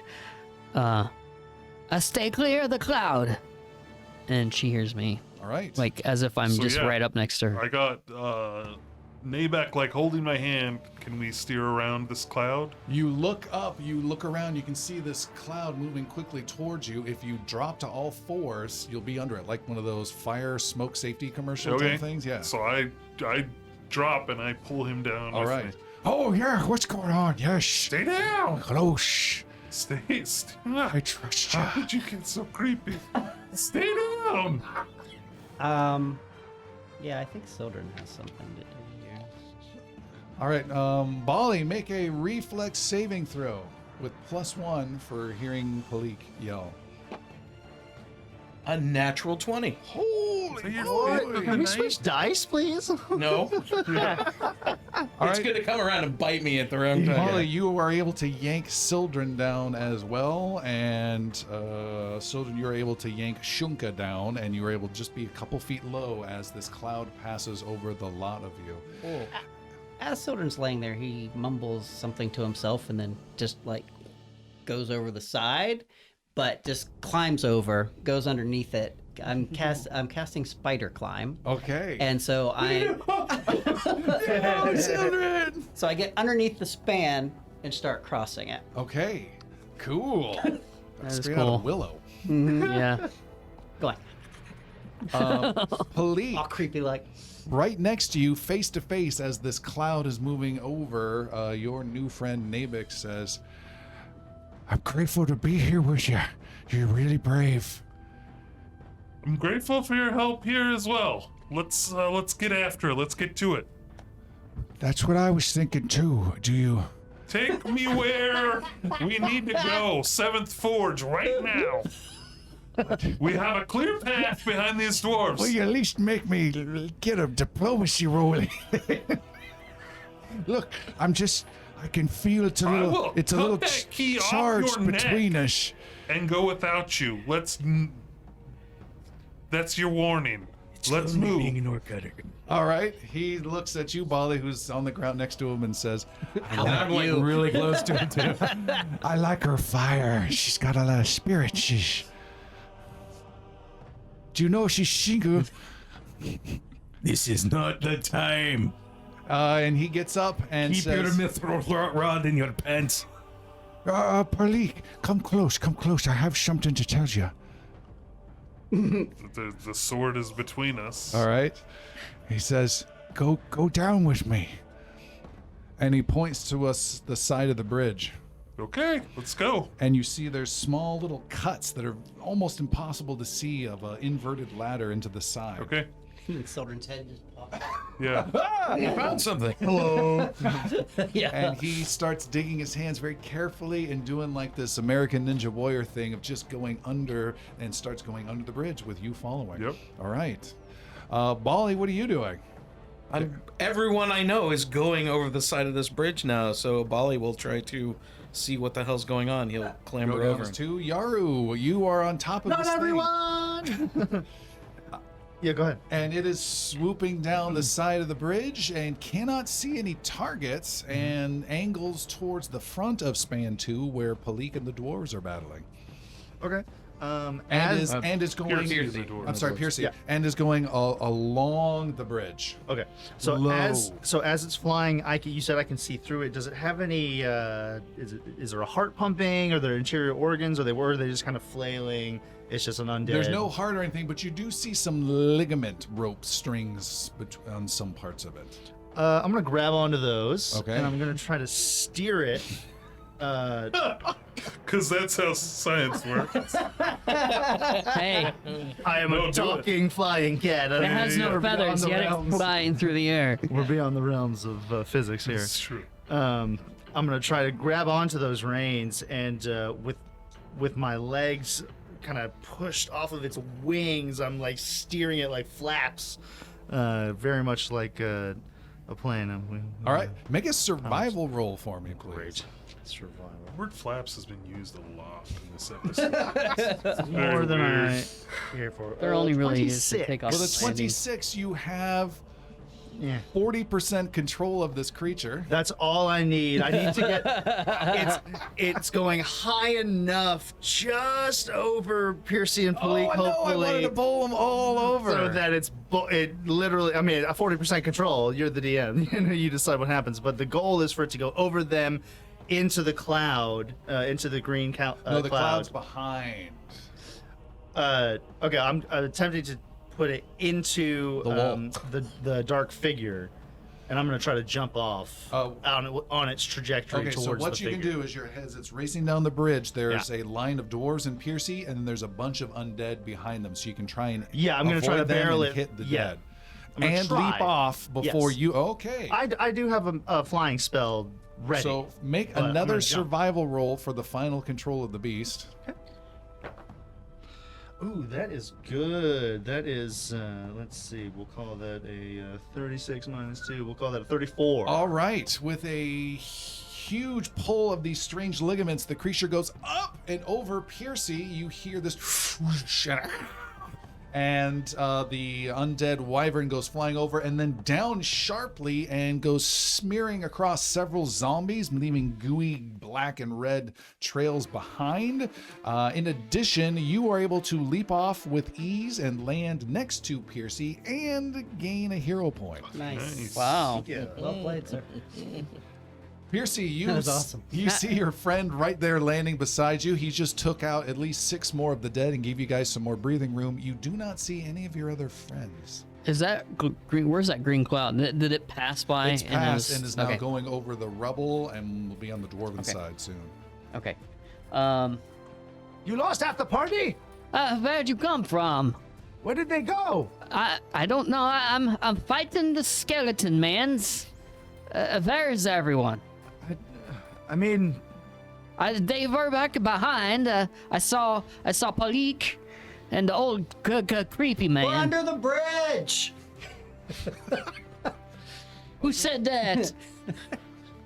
Under the bridge right now at this very moment is Nabek, the old dwarf who's leading, and there's cuts directly under the bridge where you can grab and get good handholds and even footholds, and he's kind of doing this slow monkey thing underneath the bridge. Okay. Palik, you are following? Yeah. And then Boli is falling behind that. so you have no idea where they went. I just heard someone. I don't. Can we backtrack a little bit, like towards, like literally, can we retrace our steps and see? Sure, you kinda can leave on the doors behind. edges? Sure. We'll be right back. Yeah, we'll be back. Don't worry about it. Yeah. And like see if they see what we see, if there's any sign of a ledge or something to. Okay. Piercy, you down. look concerned.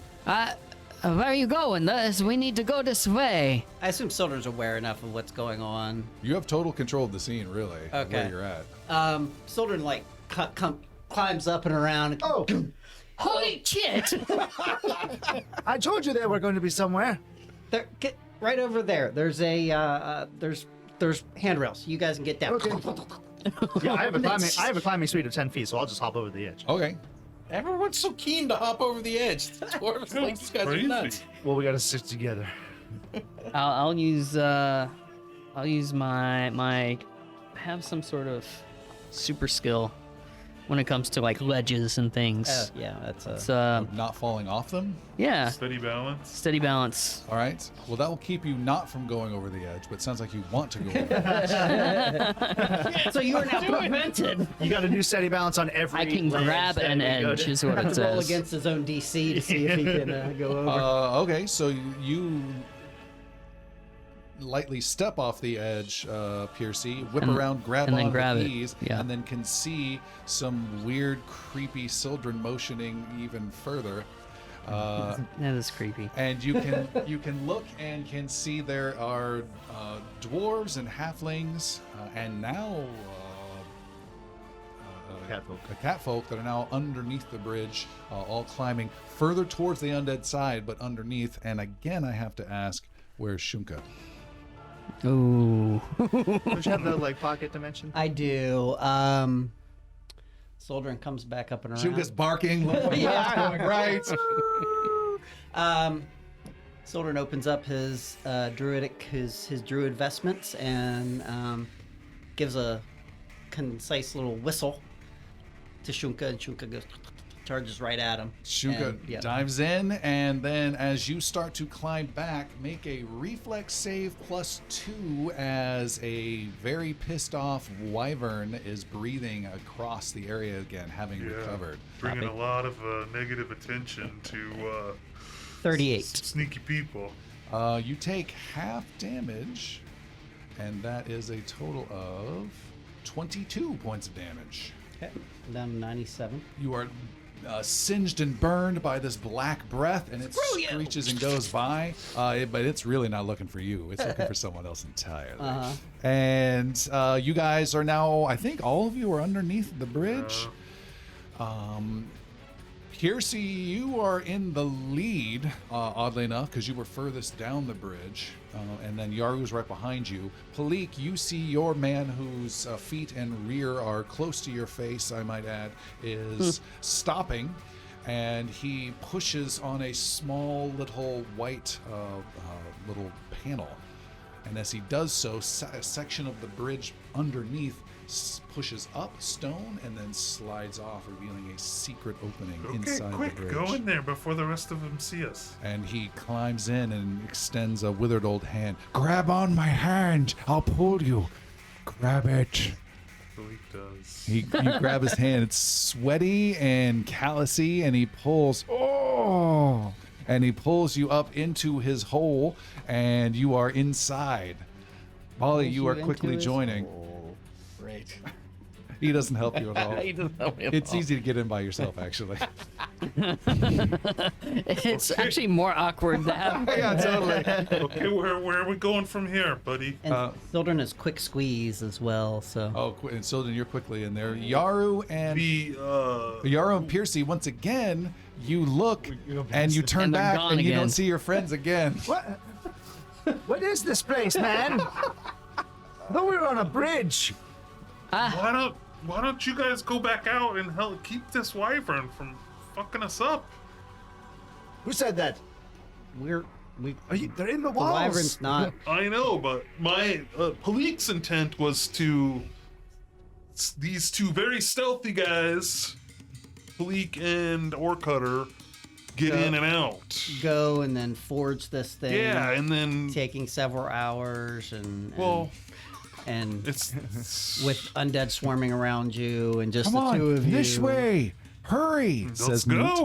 Newt. That's another Aliens Newt reference Yeah. right there.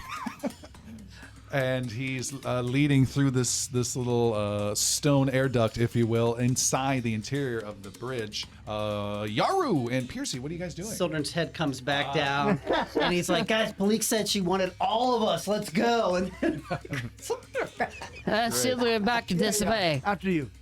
And how long does that last, Sildren? 10 minutes. Oh, perfect. Just be glad it wasn't Zanner and bug form. That was Yes. more We'll creepy. proceed in It's still creepy, but all and right. I'm- So yeah. not hearing any such plan. We'll just go in Piercy, after them. Piercy backtracks under the bridge All right. into the Soldrin's little. climbing up on the underside of the wall. There is the last one to go in is Piercy. Piercy, as you do so, you hear a screeching sound of a wyvern, undead wyvern. It's making one last breath grasp attack at you. And as you come in, you guys all see this black stuff go flying and chasing Piercy in. Piercy, make a reflex save with +2, though. It's a hard angle for the creature. Okay.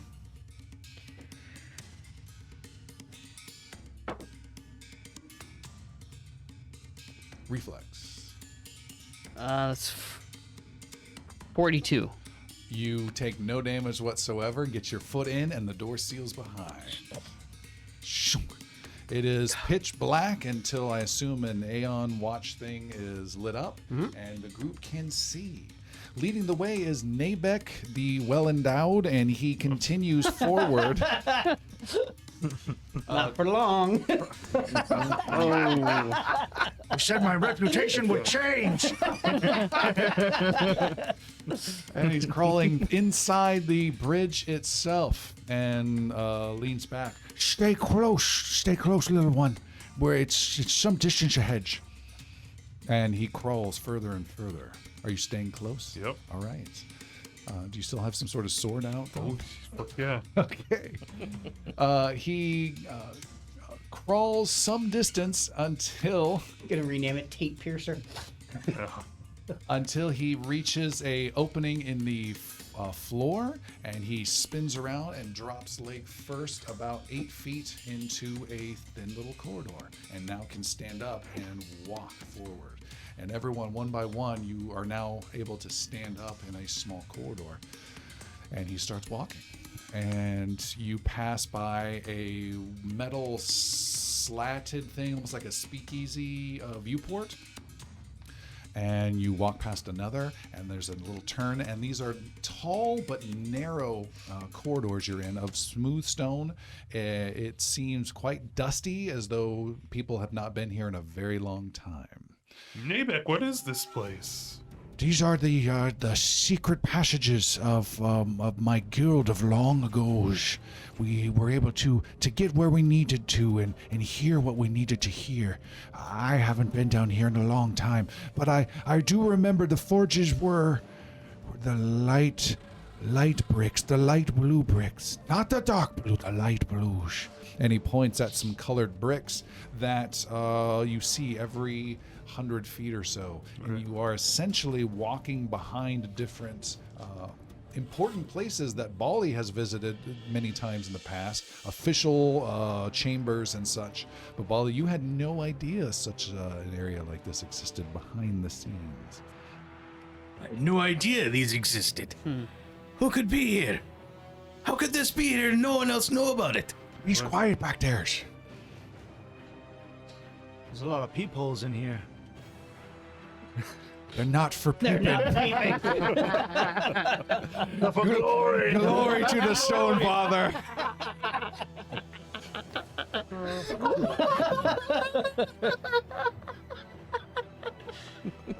Does Tim want to mute button?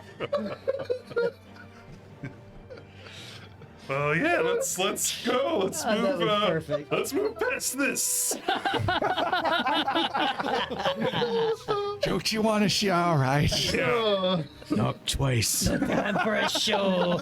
If you see my boot under the wall, Keep moving, old man. He continues to move, and he comes across a dark blue brick and walks past it. Comes across a faded yellow brick and goes past it, and goes on and turn after turn. And hold on, maybe it's back that way. And he squeezes past you, Palik, and then goes backtrack a bit. And I'd say anyone with an intelligence of 15 or higher can easily find their way back. Otherwise, you might struggle. Anyone have that? No. Well, yes, and I also have no direction. So Oh, you're good. So yeah, Sildren gives you guys a nod that you'll be all right in case something were to happen to this. Yeah, so it's just going light blue, light blue, light blue, light blue. Yeah, Soder's definitely like taking notes, at this point where we're Yeah. going. All and right. Has no direction up pretty frequently. He then comes to a light blue brick and then starts feeling around and presses, and the wall shifts in and to the side with a grinding noise. He steps in, and he is on a balcony of a library of old dwarven books, and there are some tables down below. There's an open door down below, and as you guys go in, he gives you a little quiet finger to the mouth motion. And Palik, since you're right behind him, you can hear the moaning of some undead creature in the hallway outside of this library. Okay. And he is quietly going around to the other side of this second-story balcony and is feeling around a bookcase there. The rest of the group is slowly coming in, and your spider walking has faded, by the way. Okay. Cedric. What kind of... we probably wouldn't know, but what kind of library is this? Like, I'm assuming all the books are in Dwarvish. All the books are in Dwarvish. You do not read them. Bali, you can identify a lot of them are architectural and history of structures books. You believe this might be one of the Masonry Guild's chambers. Yes, I've seen a few of these books before. All for the old founders. The engineers, architect, and so forth. He pushes on a bookcase and it slides to the side, and he steps in and is now in another narrow little passage and is making his way further. I think it's this way. It's been a long time. Light blue. Light blue. And the group follows, and who was in the rear, did we say? Yaru? All right. Always blue. And you close it down below, behind. He goes on again. This takes 5, 10, 15, 20, 30 minutes of making your way through these narrow hallways, occasionally entering a chamber. You pass into a small private room. He waits. He hears no sounds. He crosses that room, opens a door into a corridor of other chambers of private rooms. You believe these are private suites of a fashionable inn for nobility that visit Bali. It doesn't get used often, and you certainly never knew there were back areas to it. And then he goes down into a room, can't find what he's looking for, goes down into another room. You then see some skeletons that spot you that are just wandering these halls, as this entire, again, district is filled with these creatures. But you all do a Scooby-Doo-esque disappear into a door thing, and he then gets into another secret passage, and you're gone. The skeletons don't find you. And you do this, and it goes on until you come across a chamber of some note. As he opens up the secret light blue brick, he pushes on the wall, it opens up, and Palik, you can hear a voice in common saying, "Oh, no, you do not." You hear a voice in the old Byzrin tongue speak. Does anyone here know that language? No? Zanner again. You just hear this strange plaintive noise of almost ghost-like noise. The dwarf Nabek steps in, and as you do as well, you see you're in a long room filled with tapestries. Bali, as you go in, you know this is called the Heroes Wall, and there are tapestries that are set up for all the major events, and it's just a visual history. And there's plenty of empty wall left for many great accomplishments. And this is one of many places you are sickened to think that undead are roaming around in, as this is a great place to be offered an invitation to visit, to look at different tapestries, and you've been here several times yourself. Here, though, today, the chamber is empty and devoid of any dwarves except one ghostly figure, and that is apparently in the way in this somewhat narrow chamber.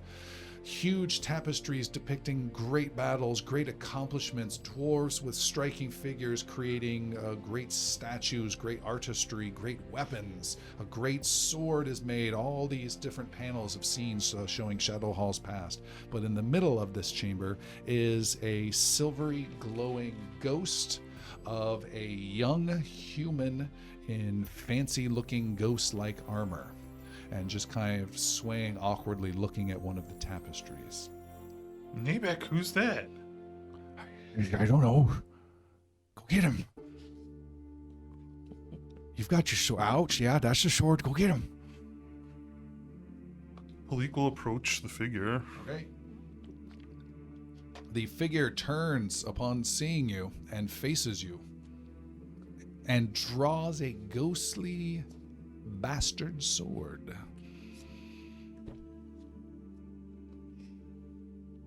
Palik will sheathe her rapier and kind of approach, like, hands up. In a Go ahead. like a non-threatening way. The ghost holds its sword but lowers its sword.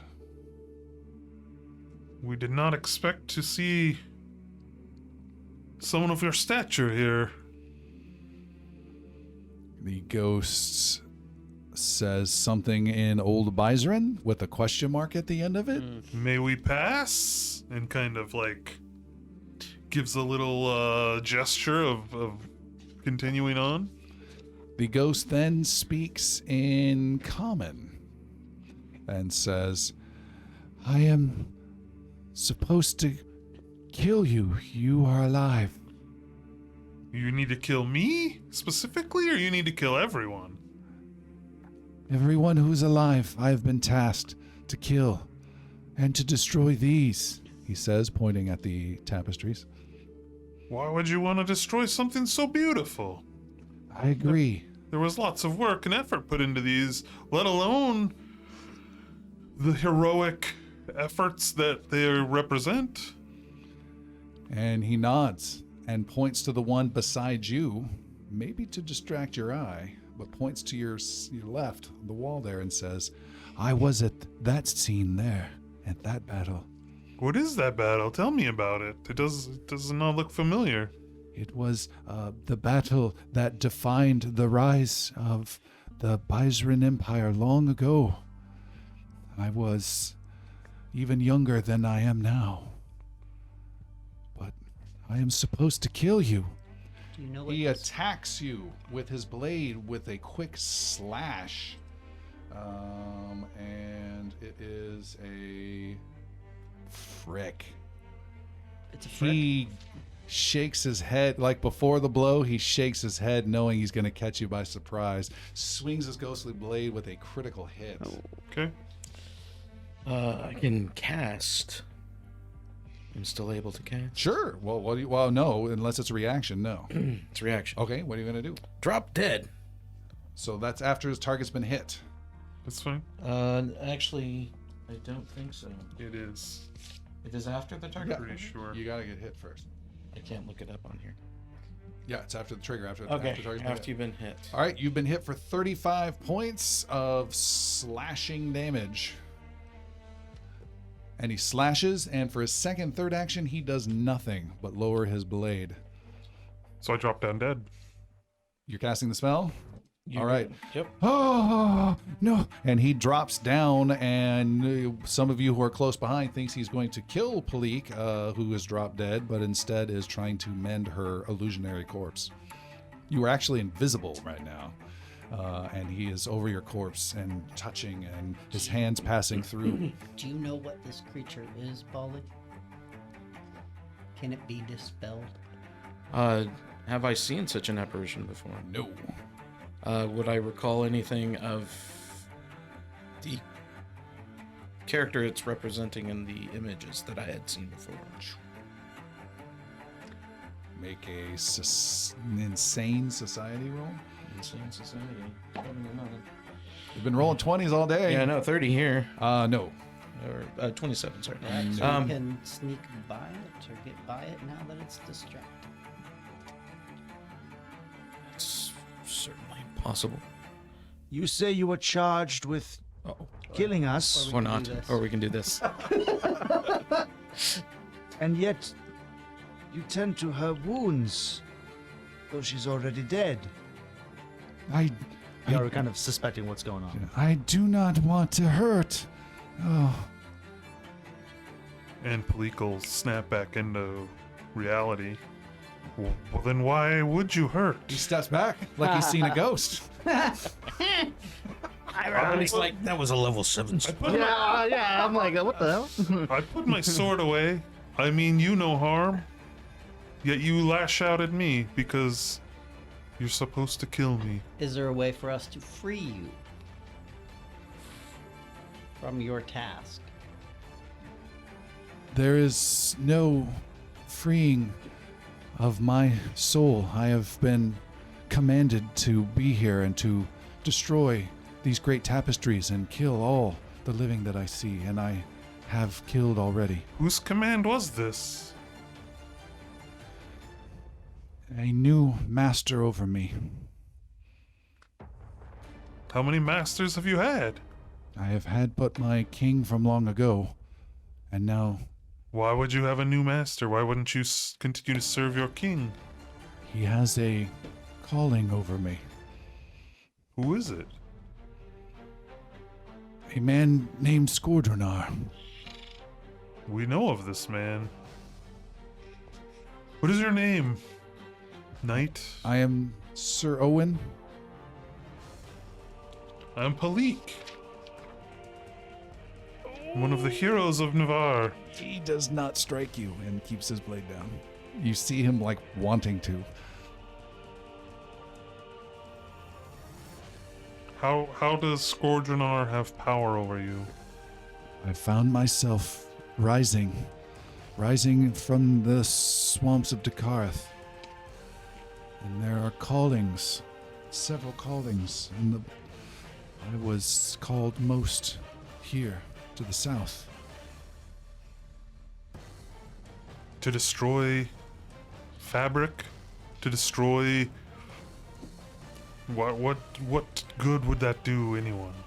Skordronar has never done good, Palik. This is a punishment for this man. For all of eternity until he serves some kind of rotten purpose. The calling to the west was towards cold. The calling to the east was much different, but to the south it was to make a path through the mountain. And my task was to kill all that lived. And once I took refuge here, then I felt a calling to destroy it, and I do not want to. Yes, you don't seem like a violent type despite what you just did to me. I know you didn't want to do that, but you had an urge to. Fight that urge. I'll You can protect fight you! it. And a hammer comes swinging down as Nabek attacks him and hits the ghost. Let's see if he actually hits the ghost. He swings his blade and natural 20 hits the ghost. That's no. 2 20s in a row for me. Strikes the ghost, who reels back and strikes Nabek back. Let's see if we can get a third one, shall we? Nope. But that's definitely hit on the old guy, and Nabek is hit and dropped unconscious for the second time. He's at dying too. Hold. I'm not Knight. tracking him. Knight. Sir Owen, hold. No more violence. I would like that. Did Palik just say that? I know, right? Put your sword away. Make a diplomacy roll +1. 40? Jeez. He puts his sword away and sits down on a chair. You need to fight this urge. Since nobody else is doing it, I will stabilize Nabek. Okay. Skordronar is not good. I know you have no love for him, but you are caught in a web of his lies. I have no control over it. He has dominion over the likes of me, a spirit's lost. But you do have control. You're fighting what he wants you to do. You just did it. You did it because of humble words from me. You can fight this urge. I might be able to. I've fought before in my life with strength and honor. Why not? Why not stand against this calling? Why follow mindlessly? You're right. Exactly. And he stands up proudly. and attacks you. A hand, by the way, reaches out to you, Sildren. Thank you so much for healing me. Slap that hand away. We need to pass through this hall. Are you going to remain here? No, I'm going to return from where I came. Go back to the swamps. Go back to... Ooh, that's embarrassing. Go back to Decareth. I will. Thank you. You're welcome. And he reaches out a ghostly hand towards your hand. Yeah, I clasp like... Oh, come on! No, that's not nice. I hope to see you again once the scourge of Scourgenar has been taken away. We just call him the We Scourge. are for the short. Scourge of Scourge. So yet again, we meet once again. Yeah.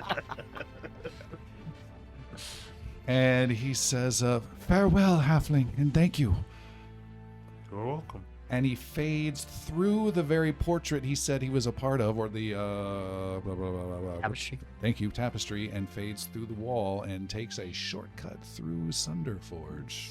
Amazing, Boli. Well If any done. of you sons of bitches ever bring up me being peaceful again, That was well heads are done. gonna roll. Now let's fucking move. Our peaceful friend. Let's go. You carry on. You get through that hallway, and Nabek says, Are you all right, my little one? You look like you got hurt. I'm perfect. You're the one that got hurt for the second time. I can hang in there. Me too. I'm fine. Let's keep moving. Hold on a second. We need to get to the seventh All right, forge. just hold on. You, Ashman. You're a priest, so I need a lot of healing. I'm badly wounded. Badly. For an order cutter? Fine. And he will treat his wounds. You're going to do treat wounds? Treat Which is wounds. 10 minutes. Is it 10 minutes? I think so, for your high level. Then I will have to instead. I thought there was a way to reduce the time on that. Is that not something you had done? I can't remember. I thought somebody had it. If anyone would attend, we're going to say 10 minutes from now because there's complicated rules to look up. Yeah. Okay. What are you going to do? So I have my necklace. I begin to swirl the beads about in my hand and call forth one of its internal spells and emanate to everyone around me. The following healing.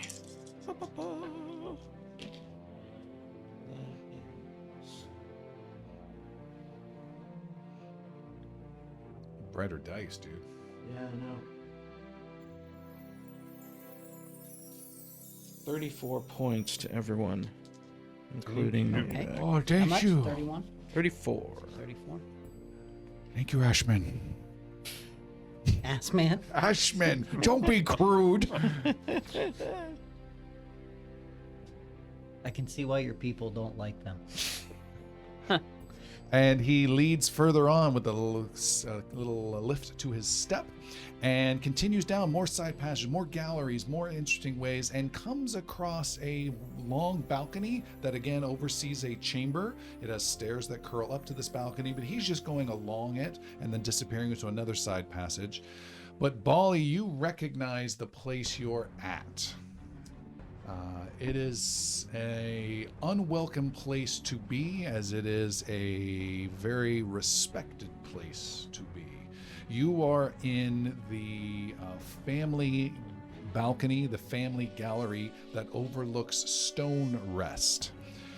This is a huge chamber, many football fields wide, with big magical lights, unlike all the oil lamps you see everywhere, magical lights that have permanently been cast above, very ornate carvings above, and there are coffin after coffin after coffin, very plain coffins, hundreds and hundreds and hundreds and hundreds, probably several thousand of them as far far as you can see.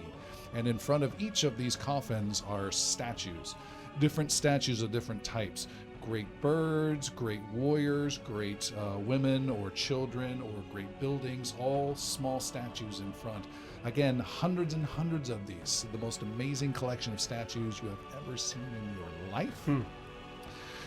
In the middle of the chamber is a great statue that is made of big square chunks of stone that are held together just magically, so they're very loosely not connected, and it is in the shape of the Stone Father himself, who watches over this scene. You can see there are several dead dwarven bodies that have been left to rot here for several weeks.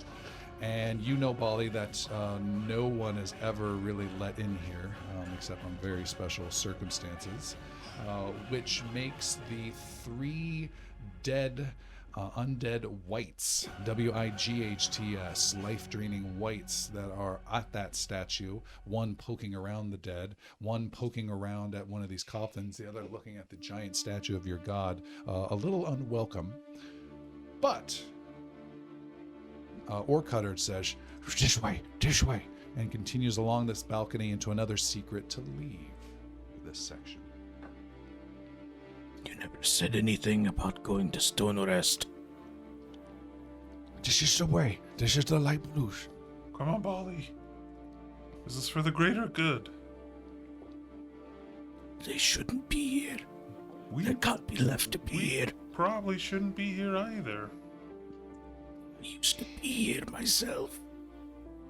Come on, Boli. Think of all the rest of the dwarfs. Roll diplomacy. You can't call that.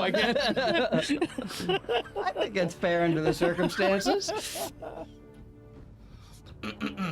Bali doesn't seem apt to leave. He seems more apt to deal with the whites that are in the room. If that is the case, Boli, you then pause and make a very important perception roll. Yeah. I'm just going to cut up a 31. You needed a 30. You see, as you look out over the balcony, the white's not aware you're even there. You're about 30 feet up and quite some distance away from them. But even from that distance, you can see that one of the whites that is poking around the dead is poking around a overturned corpse wearing the Ashbeard crest. Oh! Which How far away? Which can only be your father. Okay. All right. Well, How far away? I will tell you that next time, as we will stop there for tonight. That is a great spot to start. Thank you so much. Savage. Thank you so much for joining us. This is absolutely fantastic. I love being able to get into this dwarven realm. This has been great, and some great roles by Christopher. And we will see you all next time.